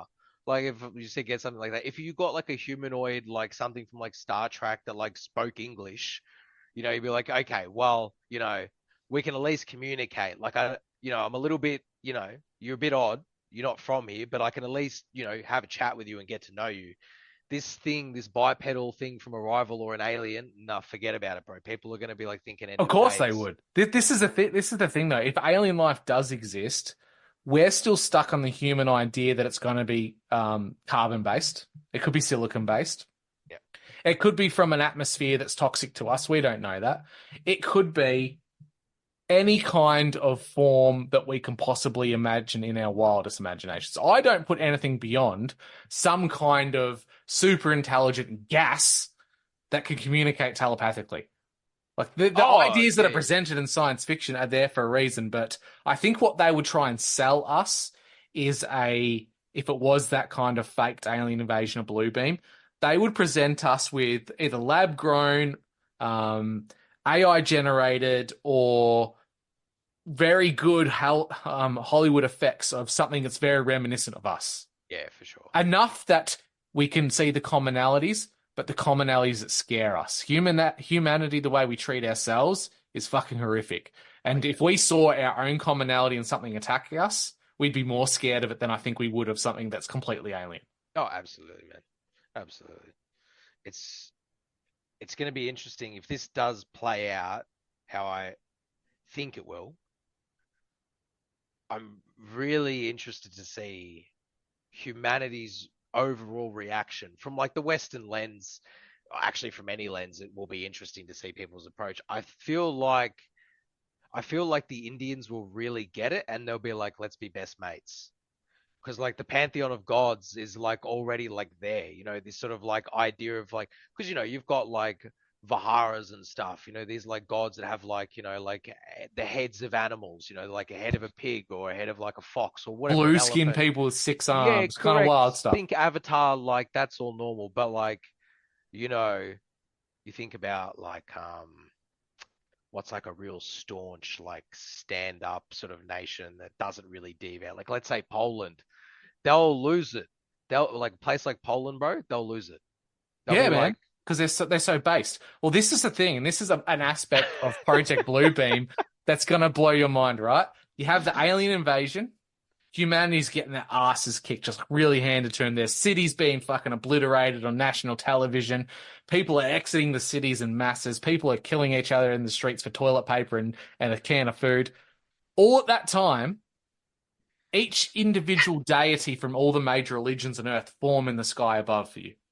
They all form into one single unity, one single God, one single source. And that God dispels the aliens, wipes them off the face of the earth. Then you have a one world religion running a one world government. It's all done with drones. It's just a bunch of drones. It's Spider-Man Homecoming. It's literally that. It is. It actually is. That's wild. Yeah. They will. I've seen some of the drones like really do some interesting like night sky, sort of entertainment for like the masses, and seeing like, if you added more drones, and because the drones are getting smaller and smaller and smaller, so you can have more and more and more. So like, yeah, you can like, and if you project into water vapor, oh yeah, it looks more like the Michael Jackson dancing on stage. Just imagine that in the sky, planes, bro. Just get them. Just get the planes to just come and drop the salt and silver oxide, bro. Make some clouds, just pull on a full display for the masses and really sell it, and people will completely believe it. They'll swallow it up, bro. That's the way to get the one world government approach. But I've heard a very scary one as a Christian to listen to is that the same scenario, but a beautiful deity kind of appears in the sky, and he's golden haired and he's beautiful and he's got the white robe and all the very European modern takes on what God would look like. It's Thor. Comes down, yeah, it's Thor, right? Comes down, defeats the aliens, and it ends up being Lucifer. And we all love him because he saved the day, and he's beautiful. The morning star. It is that he comes down bright as light, saves the day. We all love him. He's a good bloke, and then it's Satan. And his head's actually like Jupiter. It was a Jupiter. That what Lucifer translates to. Yes. The morning star, or the morning star, and that represented Jupiter, was it? I believe so. Like the Phoenicians. It's just Satan. He's got a goat legs, but he's got a big fucking Jupiter head.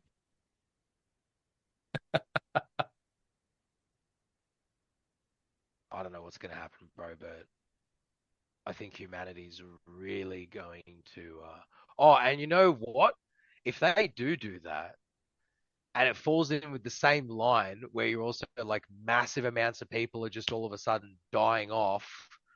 That's the rapture. If the majority of the world's population drop dead and their souls have ascended, that's the rapture. Everyone that's left on Earth is a part of the new kingdom, air quotes. So what if that's just all people that have just been like triple and 4 jabbed? Exactly. Everyone's had their primers. Yep. And just huge amounts of people die off. Then there's an electromagnetic trigger to drop everyone at once. No. Oh no. And all this is going on. That scares the shit out of people who are watching the alien invasion, watching majority of people around them drop dead at once. Entities arrive. Get the copper out, boys. Start building Faraday cages. Just get it around your wrists. Put it all over you, mate. Put it around your neck. Just build copper helmets, bro. Just embrace the tinfoil hat. Embrace the copper hat, bro. The more I unpack this, have you seen the movie 2012? Once. Woody Harrelson plays the conspiracy theorist tinfoil hat guy that lives on top of a mountain with a little tiny camper van and projects his podcast out to the world. That's right, yeah. I more and more identify with this guy when I find out what the Parasite class are kind of planning behind the scenes and how they all coalesce into this grand plan. Because when it eventually goes down, I have a feeling I'll be old enough to see it, but not young enough to do anything about it. And I'll just have to sit back and laugh and watch it play out. Yeah. Like I told you so, and you didn't listen. We'll be the last generation. We'll be the last generation that makes like a fundamental shift in politics as well. I think that's where our generation will sort of be. And I'm not talking about right now, but in sort of like 25 years time, I would say like we'll begin to see sort of like a massive shift. But yeah, we're definitely not going to be, fighters on the front lines shooting back the Greys because the Greys are all coming in. We completely skipped an entire segment of that plan, which I think would decimate the psyche of the majority of people. Imagine if phones just went off. Like the whole idea of social media, telecommunications went down. Like you saw enough on live television to see the invasion, you see the ships in the sky, but your phones are gone. Have you seen a kid without an iPad for 20 minutes? How anxious and anxiety-ridden they are? Imagine an entire generation who don't have their instant dopamine hits, compiled with huge amounts of fear and psycho warfare going on. They're just going to cry. They're just going to be crying. They're not going to be able to do anything, bro. They're going to have so much anxiety. They're going to be the ones that are going to be like running into... Do they cry or do they start breaking each other's heads open to try and eat the gooey insides? I think that comes like at like day 7. Like by day 7, that begins. Hour 7 with these kids, I'm telling you. That's dude. And I wonder, but it could also take like it could also take the form of, it could also take the form of it could take the form of The Walking Dead, but I think it would take probably more of a form of The Last of Us. That's another primer which has been happening a bit, the whole zombie thing. Yeah. There's been DoD plans for how it would handle a zombie outbreak. Yeah. You combine that with, have you seen this wasting disease that's in deer in America now? Zombie disease? No. They lose all neurological function, they stagger around, and they start to like rot, so it looks like festerings all over their body. There's been the first recorded case of it transferring to humans in the United States now. Oh, no. Combine that with what's potentially in the jibby jab through these lipid nanoparticles. The zombie apocalypse is a potential thing too.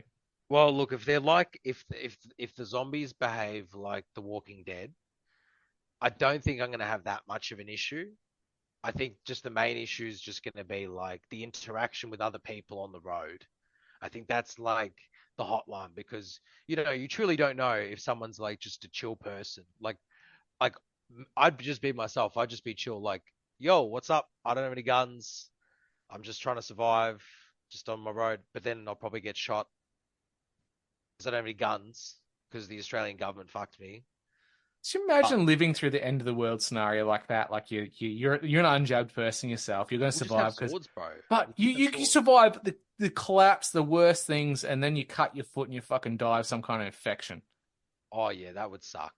or You're gonna tripping and hitting your head within the didn't even, first couple of hours. oh dude. Like, oh, I had these wild dreams to have like a sword fight, and just like Trip and win. fall on your own sword. Just oh dude, it would be so chaotic. But it'd be interesting to see like how nature like takes a hold of all the artificial and just like grows over it. What's that movie with Will Smith? Um oh crap, what's it called? I Am Legend. I Am Legend. And you know how you'll see that scene where like the grass and the trees have completely Nature overgrown. takes it back. Nature just takes it back. It'd be interesting to see like an environment like that, but I don't want it. Not in this lifetime. Like, let me come back. Let me come back in like, like 1,000 years when all this has like begun to just like, when civilization's begun to sort of come back together, as opposed to that. I don't want to deal with that, bro. I don't think anyone wants to deal with that. We could talk about the possibilities of how the world's going to end. We could go down the route of why these elites are building bunkers and whatnot. But I'm still curious. You sent me a message the other day on Twitter that you come across something you had to wait until this show to talk about. Oh, that's right. That's right. Yes. So what's going on? Because now I need to know. I suspect, and this suspicion purely comes from anecdote of not even anecdote. This is just first-hand experience, but I guess it is an anecdote. So I was on a space, and when I went into the space, I was getting a very artificial vibe from the speakers, and not all, but most. And I'd witnessed something happen where someone had said something. It doesn't matter what was said, but that phrase that was said was instantly recorded and played back in real time. And then it was being chopped and certain sections were being played back in like real time. And then like the host like muted the space and then talked about, oh, there's been some errors and just some weird things. And I started to have a little bit of a look into like, the use of data on Twitter and stuff like that. And I thought to myself like, oh man, Elon Musk bought Twitter, its share price or its valuation completely tanked because there was so much data that was like taken out of the company and went off with the people that left Twitter, like let's say like Jack Dorsey, for example, right? And if I'm to fill that quota back up, what can I fill it with what I'm really pushing at the moment? Things like Grok, things like AI. What if tons of these people that are floating around on Twitter Spaces now, and in the past, but probably more prevalent now, are actually just recordings of people's voices all throughout hundreds or thousands of hours of spending time on Twitter Spaces. And then these accounts are getting made and these AIs are having complete conversations with people. And they're doing these weird things and like propagating narratives and this and that.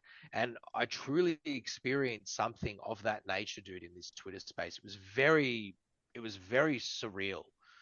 And I thought to myself, like, what if that's what Twitter's doing? What if that's the method that Twitter's using to bolster up its numbers?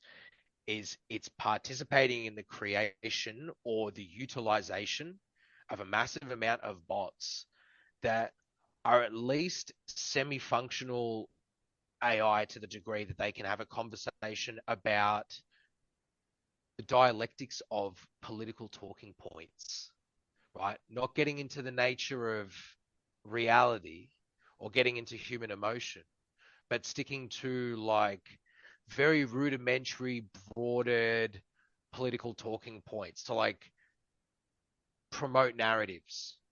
And I experienced something like this, bro, where like this person just completely glitched on this Twitter space. And it was, I don't even know how to explain it, but I experienced this and then I just ended up going down a rabbit hole with it. Now, And I've obviously spoken about like, on Twitter spaces about how I think like there's people out here that are actors and stuff like that. Because I get those vibes. But what if those vibes are not entirely off? But what if they're just like a bunch of fucking AIs, bro, that are just like, so was there any give and tell that made you think that it wasn't an actual person? yeah, their voice glitched out. And then they ended up like repeating what someone else had said. Like it recorded it and played it back in like real time. And it was very strange. And then the voice glitched out. And then the space got muted. I've had a concern about this for a little while now as well, and it's purely based on the way I know AI has gotten to the point now where it can follow cadence, rhythm, pitch, tone. If it has enough data, enough recordings of anyone's voice, if it's a sufficiently good AI, you can be tricked by it. So much so that people are getting conned and grifted on their phones or emails. They're getting a phone call. It's me, your daughter. I'm being held hostage. I've got a gun to my head. You have to transfer $10,000. People are doing that because it's their daughter's voice. Because their daughter's on social media, their daughter's on TikTok, whatever. Then there's enough of their digital presence to formulate an AI response to that. There's a podcast I listen to, which is quite good, an American show called Our Big Dumb Mouth, OBDM. One of their hosts, he snips constant MP3s or constant audio of one of the other co-hosts, Joe, and he's got it to the point where the AI is indistinguishable from the actual host. There might be certain odd words or inflections that are off every now and again, but the phrases and the sentences and things it's getting this AI to say, it sounds like the actual person. Yeah. So if that stuff is already built, the idea it can copy a single person's voice given enough data, enough input, the only part missing is the interaction side of things for the AI. Does it have the speed and the capacity to engage in conversations and respond accordingly? I don't disagree with that, and I want to add to it. It can even placate to the idea where someone's voice, if it is a real person, their voice comes out entirely different to what they're like speaking. So like the audio is getting adjusted in real time to sound like someone else. And I have an anecdotal, I did get sent the recording. The recording has been deleted since this is a while ago. I didn't know who this person was. Apparently they're very popular now. And recently they had a fucking conversation with Elon Musk. The guy's name is Adrian Dittman.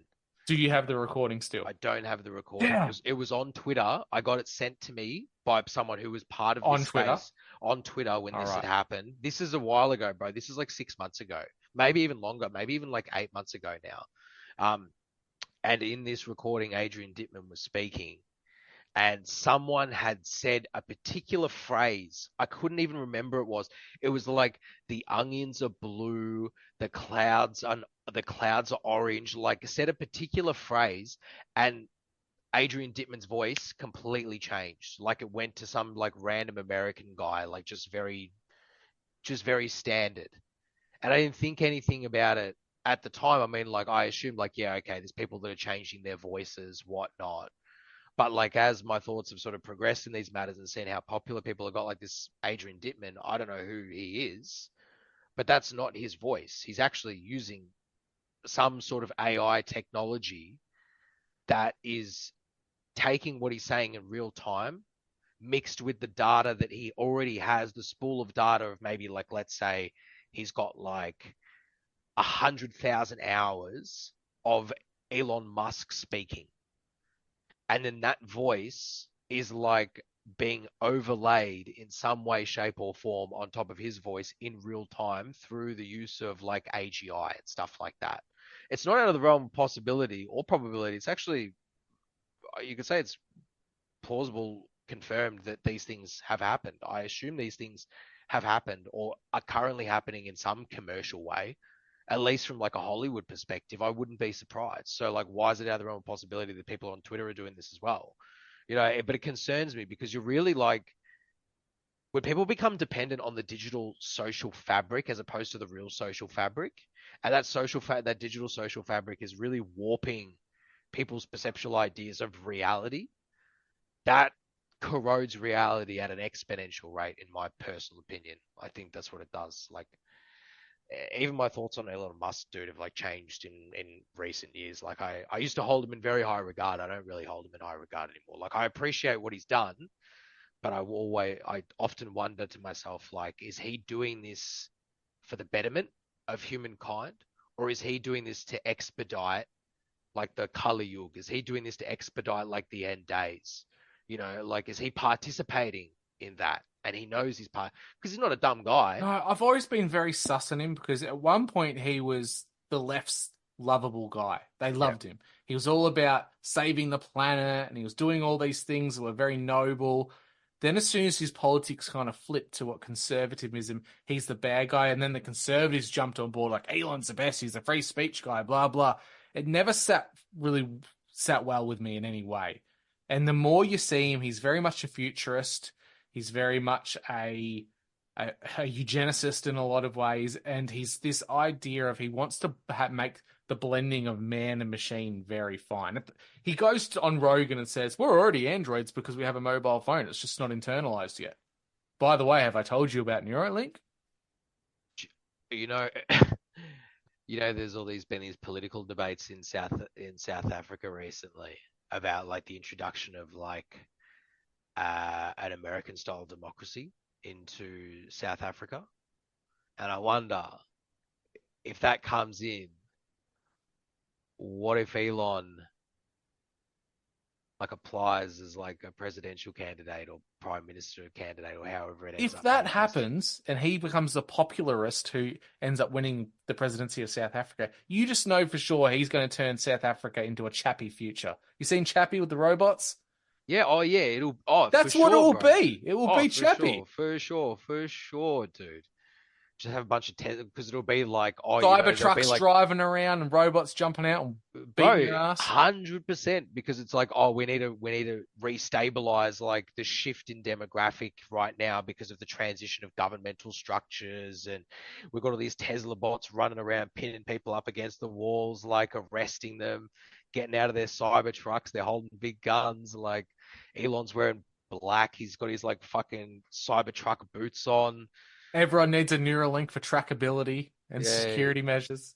His harem of demon empresses. My God, it's happening.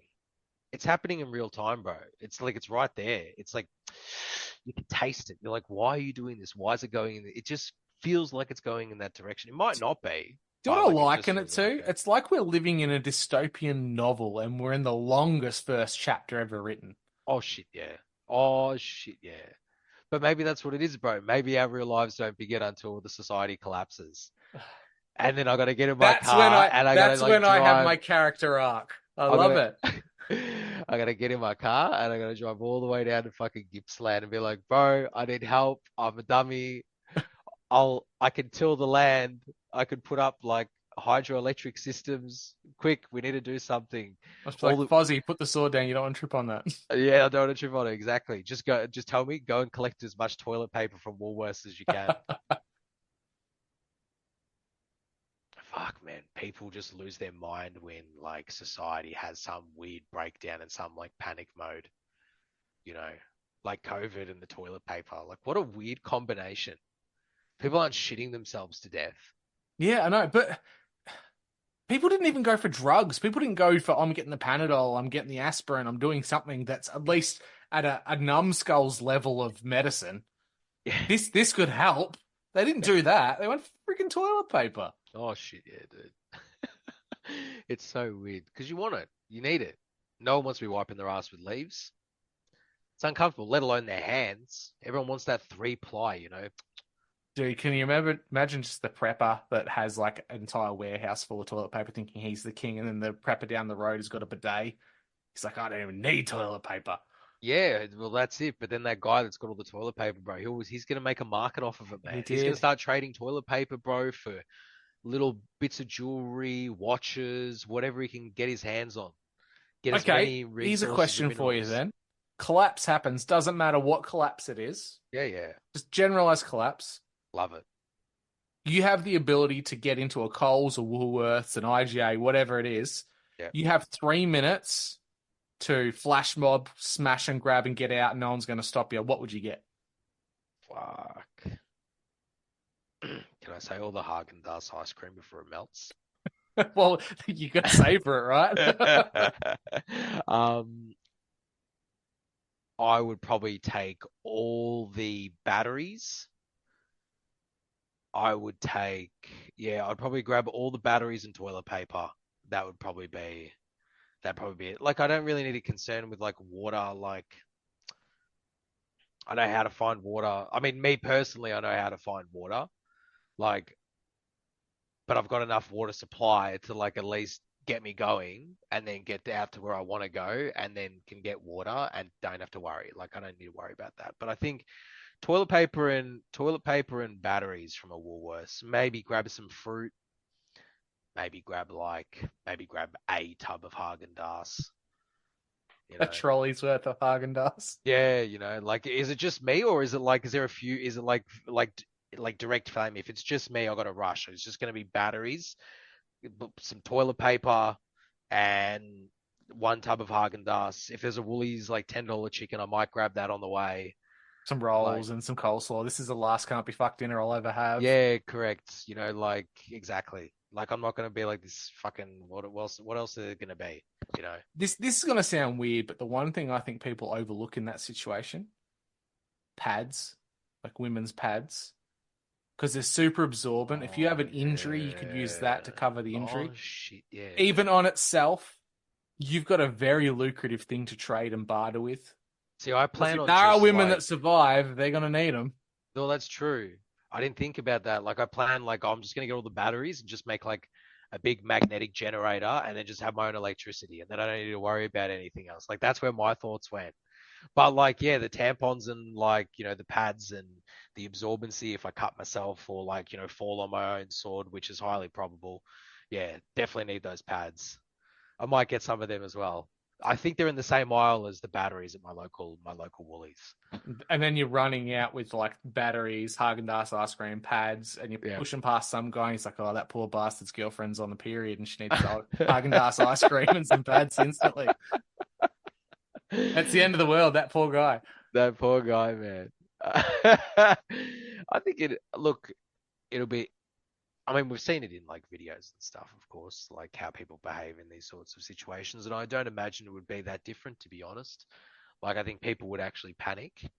I think some people would try to be, you know, modest in that express of sort of unease and, like fear and panic. But I can also imagine someone just like also going into the Woolworths and someone's got a trolley of something that person wants and they just take it and they'll just like kill the person for it. Like end of days, like it's survival. It's like eat or be eaten. Like I can see both ways going. Yeah. I could also see it being that stereotypical everyone's outside a Coles or a Woolworths frantically wanting to get in, and all it takes is one person to throw a trash can through the window and then everyone goes nuts. Yeah. A small catalyst. They're like, sorry, we're closed. It's like everyone's just standing out there. Come on, let us in. And then one trolley and everyone just, yeah, that would happen. Well, that's an interesting one. What if it was like a Carrington event and there wasn't any kind of war, wasn't any kind of like government overreach? It was just a really simple instant of a solar flare knocking out our electrical grid to the point where it can't be turned on in a quick amount of time. The trucks wouldn't be working. It's 3 days until people start to get angry and run out of food. Well, we're gonna have to get some new generators up and running, and all the kids that no longer have TikTok are gonna be like chewing off their like fingers and toes. And people are gonna, yeah. I mean, I think smaller communities will do fine. I think like small, like like rural towns and stuff will be completely fine because everyone sort of knows each other, generally speaking, and what people do. But for cities, oh, forget about it. Cities just going to be like, I feel like I'm going to be playing like DayZ or like one of those like survival battle royale games. Get in, get as much resources as you can and get the fuck out or you're going to get shot. Like, I feel like that's will happen in the cities for sure. But rural areas, I think, will be fine. But like, they'll form their own communities. They'll set up like sheriffs and stuff like that. Like people might they'll set their own borders and put up massive fences and stuff like that and have their own community, their own gardens. And I think that will happen. And we yeah, saw the precipice of that during COVID in regional Victoria. we did actually. Yeah. When there was the whole idea of things becoming scarce, toilet paper, rice, all these things that had limits on them and you couldn't get them in the city.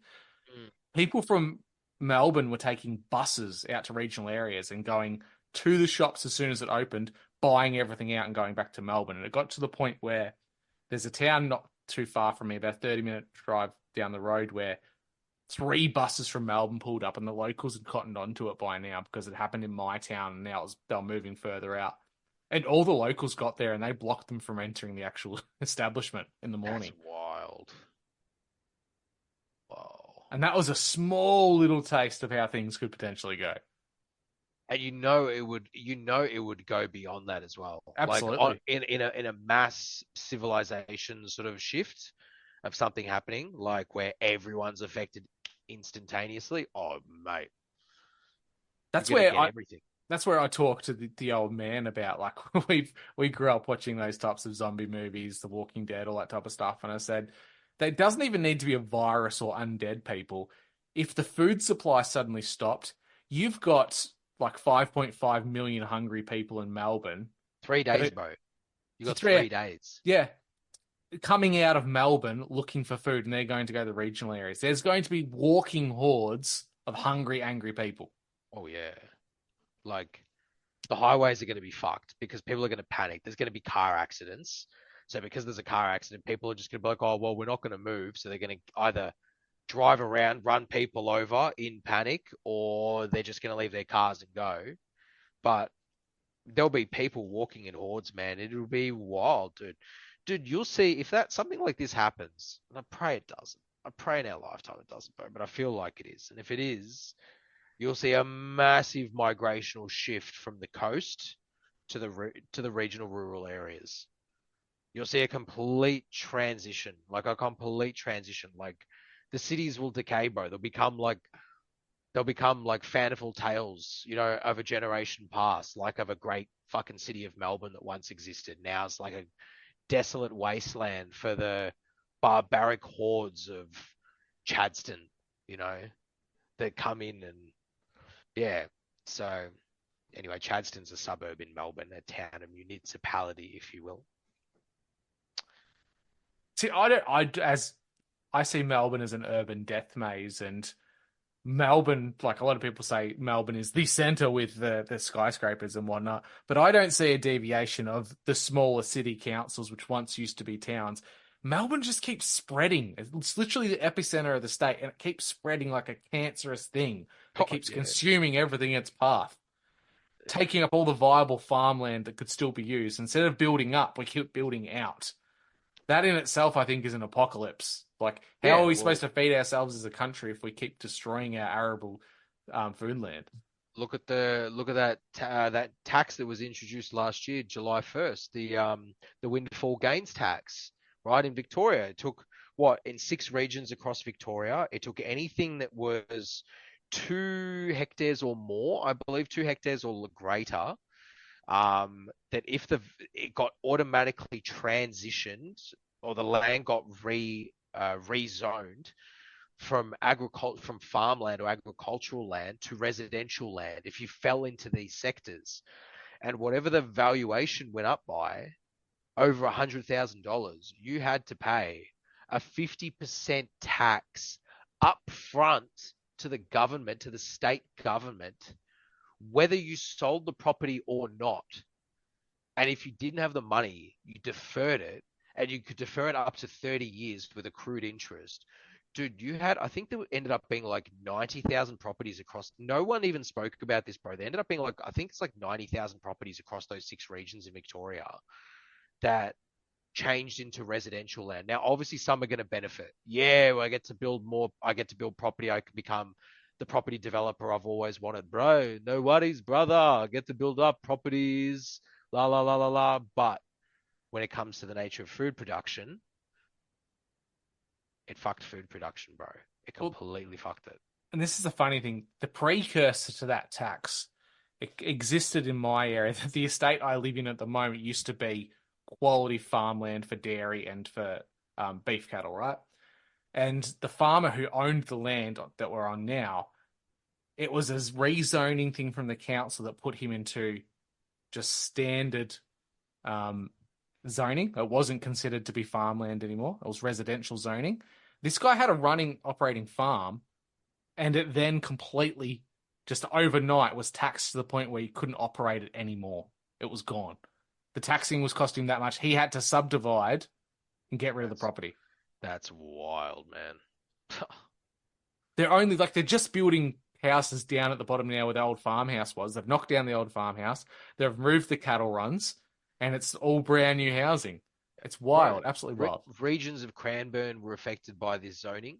That fell into one of the 6 regions, or that region where like Cranbourne is and the surrounding farmland areas. But it's crazy that like these implementations even come into effect. It's like, bro, like how much money are you making on the side that you have no issue just like squandering the ability for people to live their best lives? Like, how do you even like?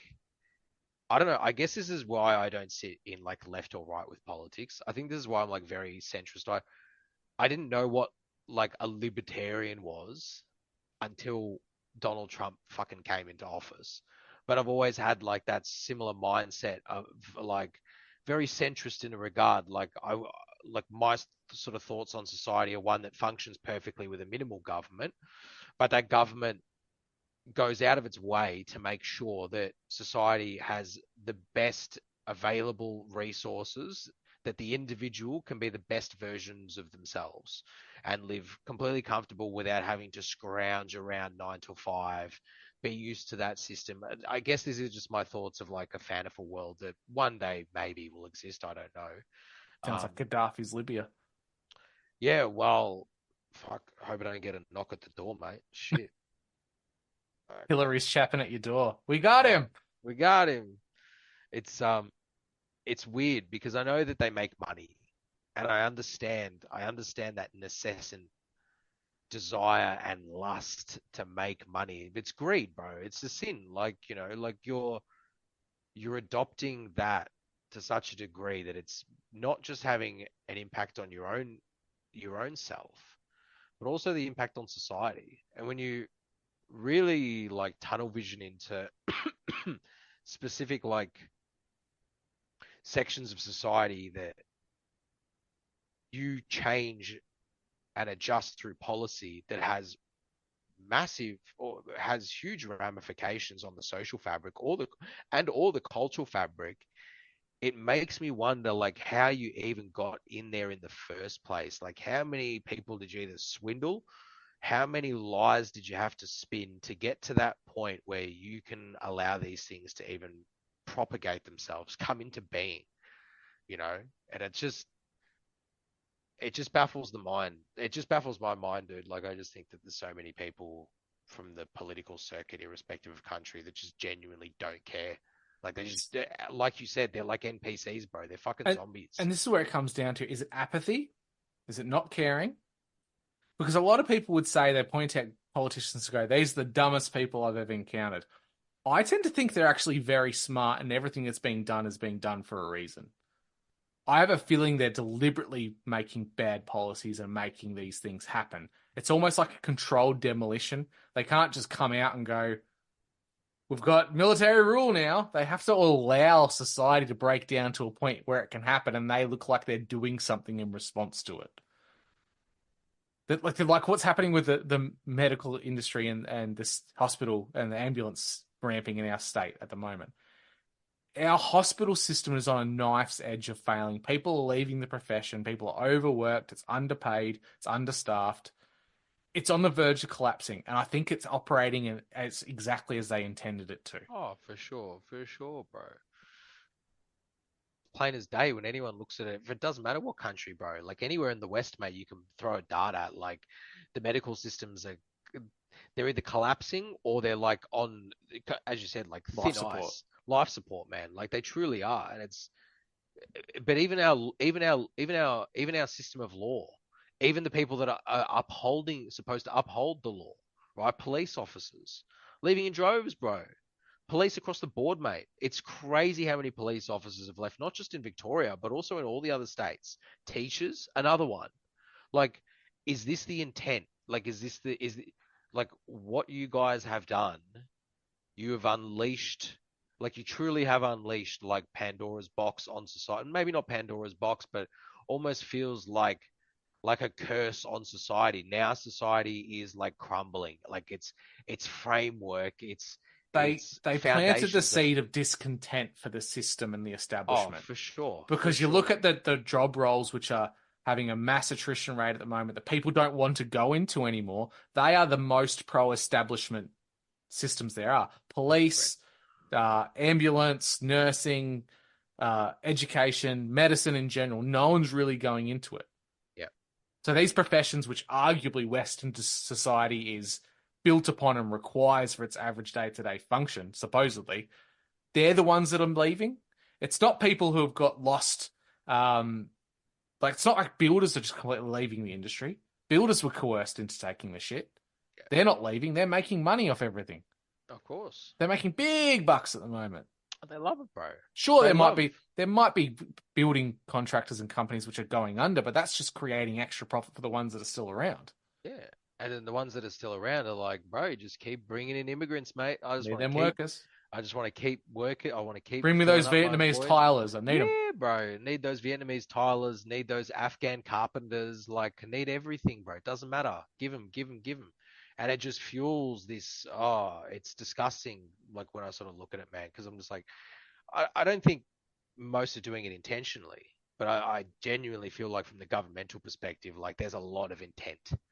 I feel like there's a lot of intent because it doesn't seem to want to deviate. It doesn't want to course correct. It doesn't even want to like raise the notion or even like conjure the idea of like course correcting into a different avenue, like turn the car around. Let's go back to how it was done previously and was done correctly.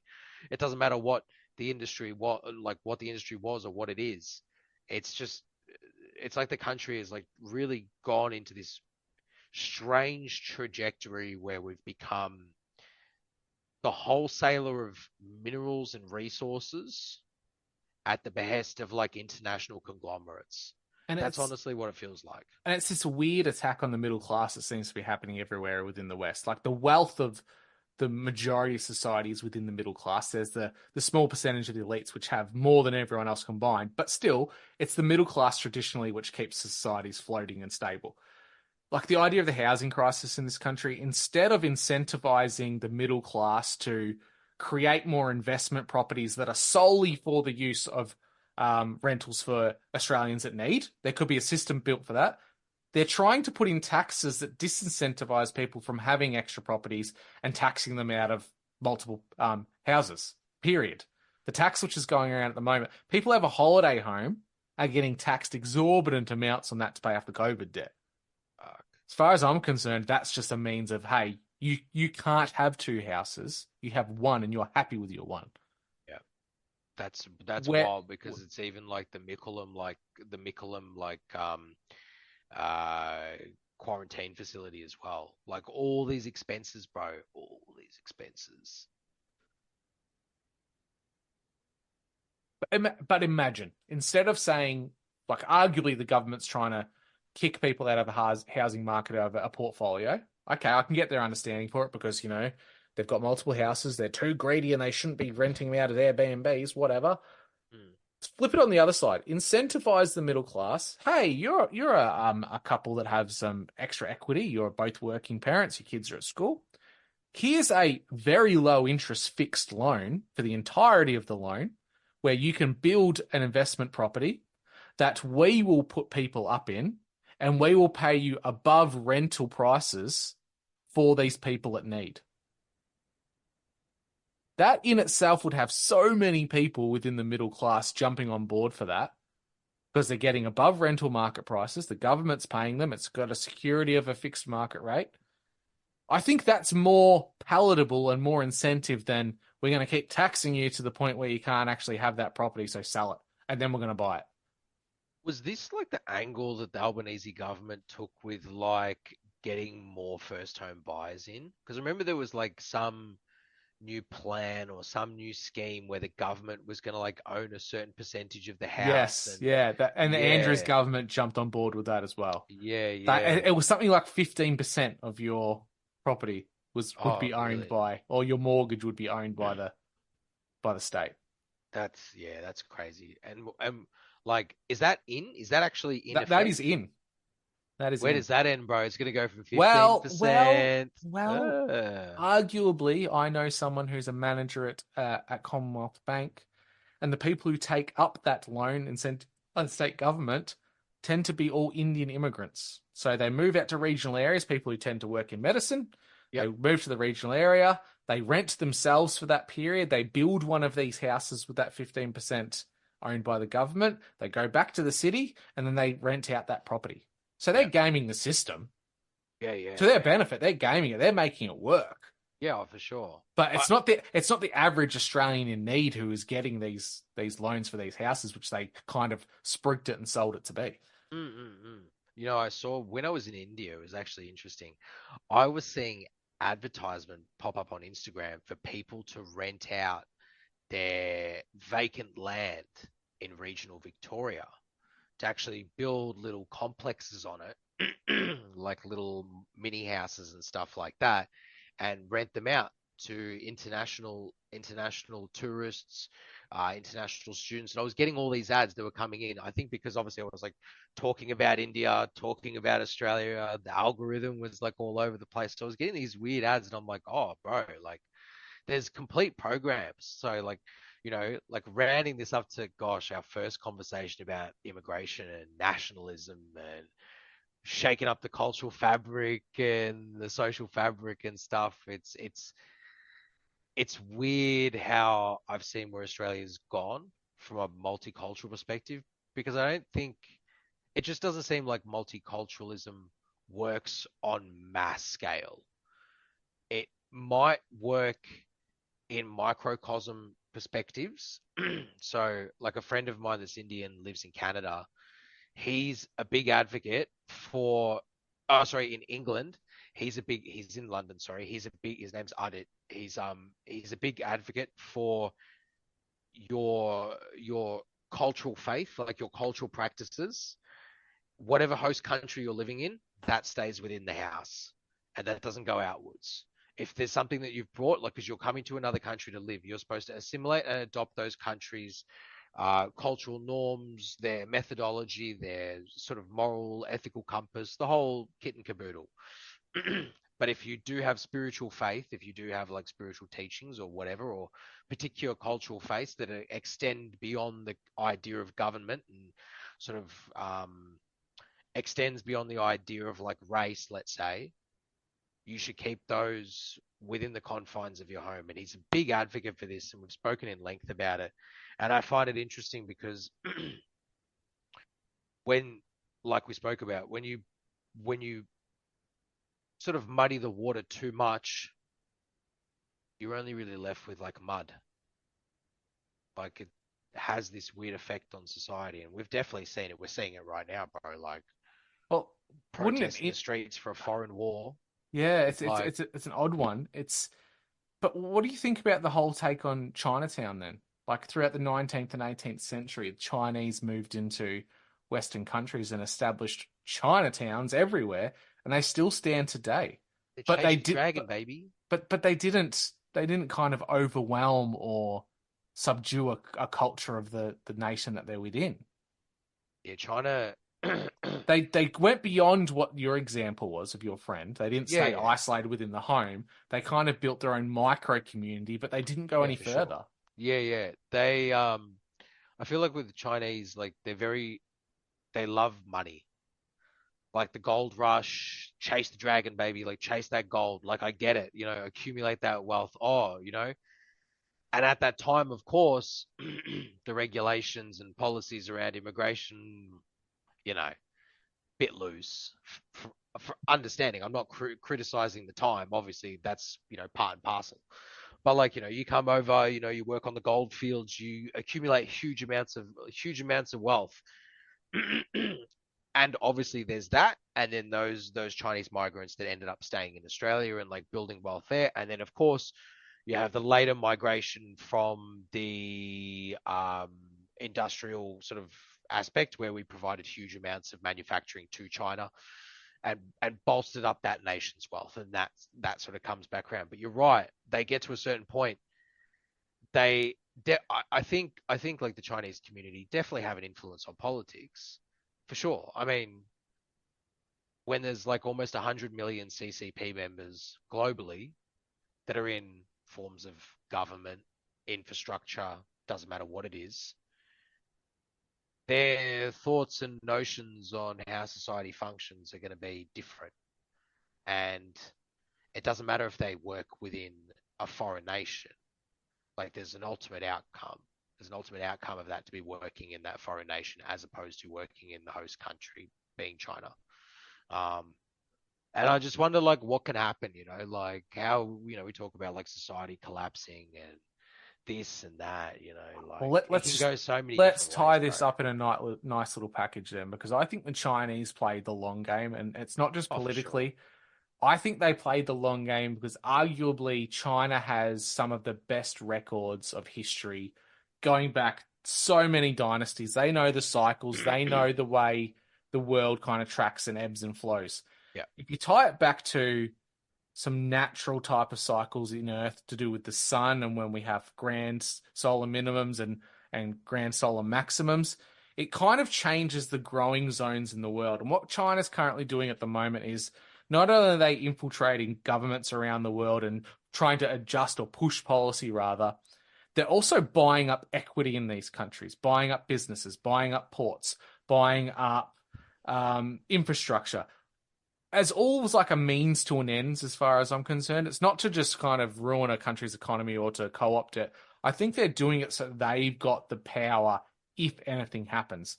You should see the amount of large shipping container ships that go to Africa back to China on the regular. If you look at that on a satellite image, it'll blow your mind. They're going there for protein. They're literally picking up donkey meat in North Africa and taking it back to China. They're There's building up a huge surplus of food and creating like a new Silk Road, if you will, through shipping lanes to ensure that they're going to have enough food going back to China. And that tells me it's not their population, which is too big at the moment because it's in a decline because of birth rates. I think they're getting ready for some kind of a natural cycle, some kind of natural quasi disaster that they know through their own history, and they're preparing for it.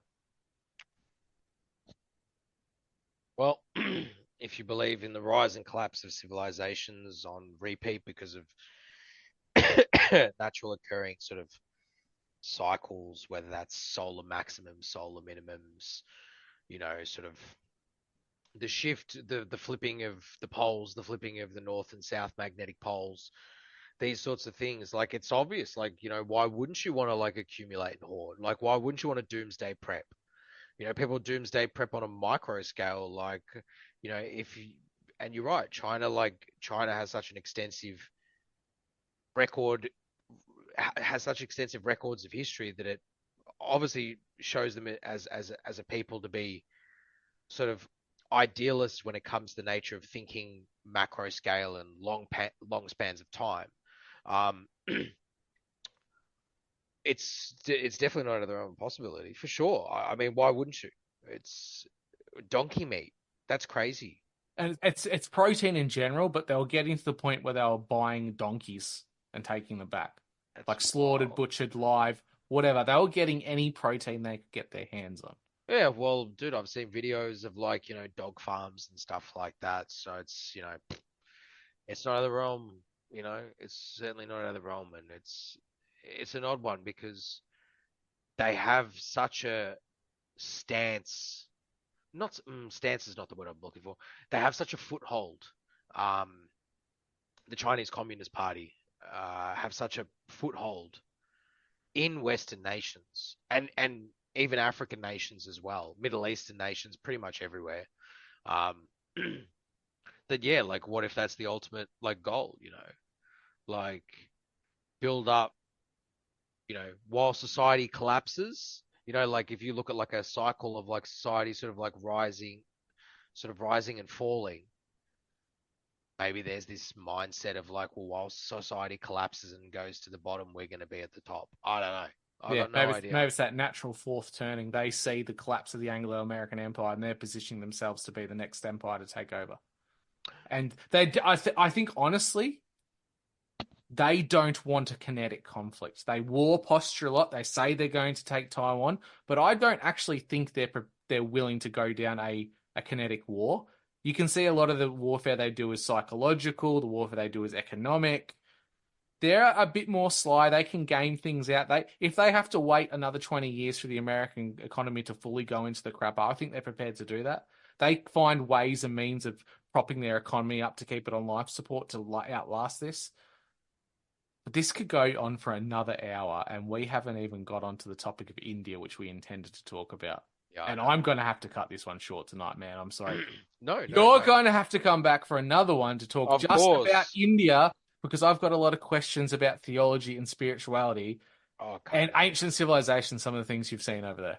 Yeah, can't wait. Yeah, dude, I've just finished my 4th video edit of places that I've been to that I haven't loaded up on YouTube. I've just been slogging through it all, dude. It's been doing my head in. But as I've been going back through the footage, you know, I'm seeing things that just like bamboozle the mind. Things that I missed like the first time, but my camera like got footage of it. You know, like full on geopolymer work, like having this, you know, like there's a temple, and like I went up to a wall, and I don't know what compelled me, but I slapped the wall, and it was hollow, and I'm like, what? And I remember like losing my mind. How's this hollow? It looks like just like a big piece of rock. And I start knocking at different sections and there's these big hollow pockets. And as I'm looking at the rock, I'm like, bro, this is not even like, this is all like artificial. This whole site is artificial, but it looks like it's legit. Like it looks like it's the duck's guts, like it's real. But you know, this is like 2,500 years old. Wouldn't you shit if something knocked back on the other side?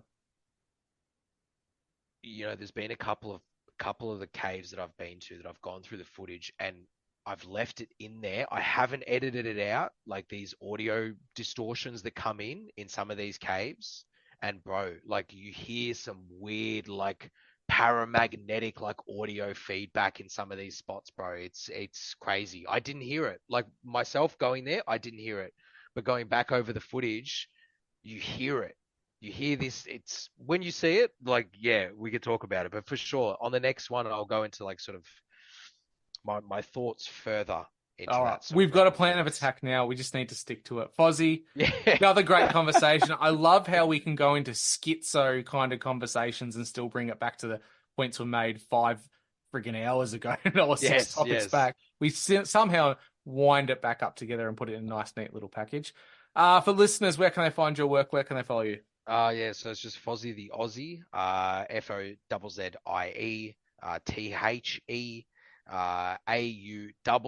Auzie, and that's YouTube, Instagram, and Twitter, and also Patreon, and buy me a coffee. Someone bought me a $50 coffee the other day, and I was like, oh, thank you. That's nice. Yeah, it came out of nowhere. It was a bit of a surprise, but yeah, so you can catch me there. I haven't been putting up too much of my India work, but there'll be a lot that'll be coming out in the next week. I promise you that. You know what you should do, brother? Put a link tree together, so all that's under one thing. Oh, I will have to do that. I will absolutely do that. Awesome. And I should practice what I preach because I don't have a link tree. And on that note, everybody, we will catch you next time. Thank you, mate.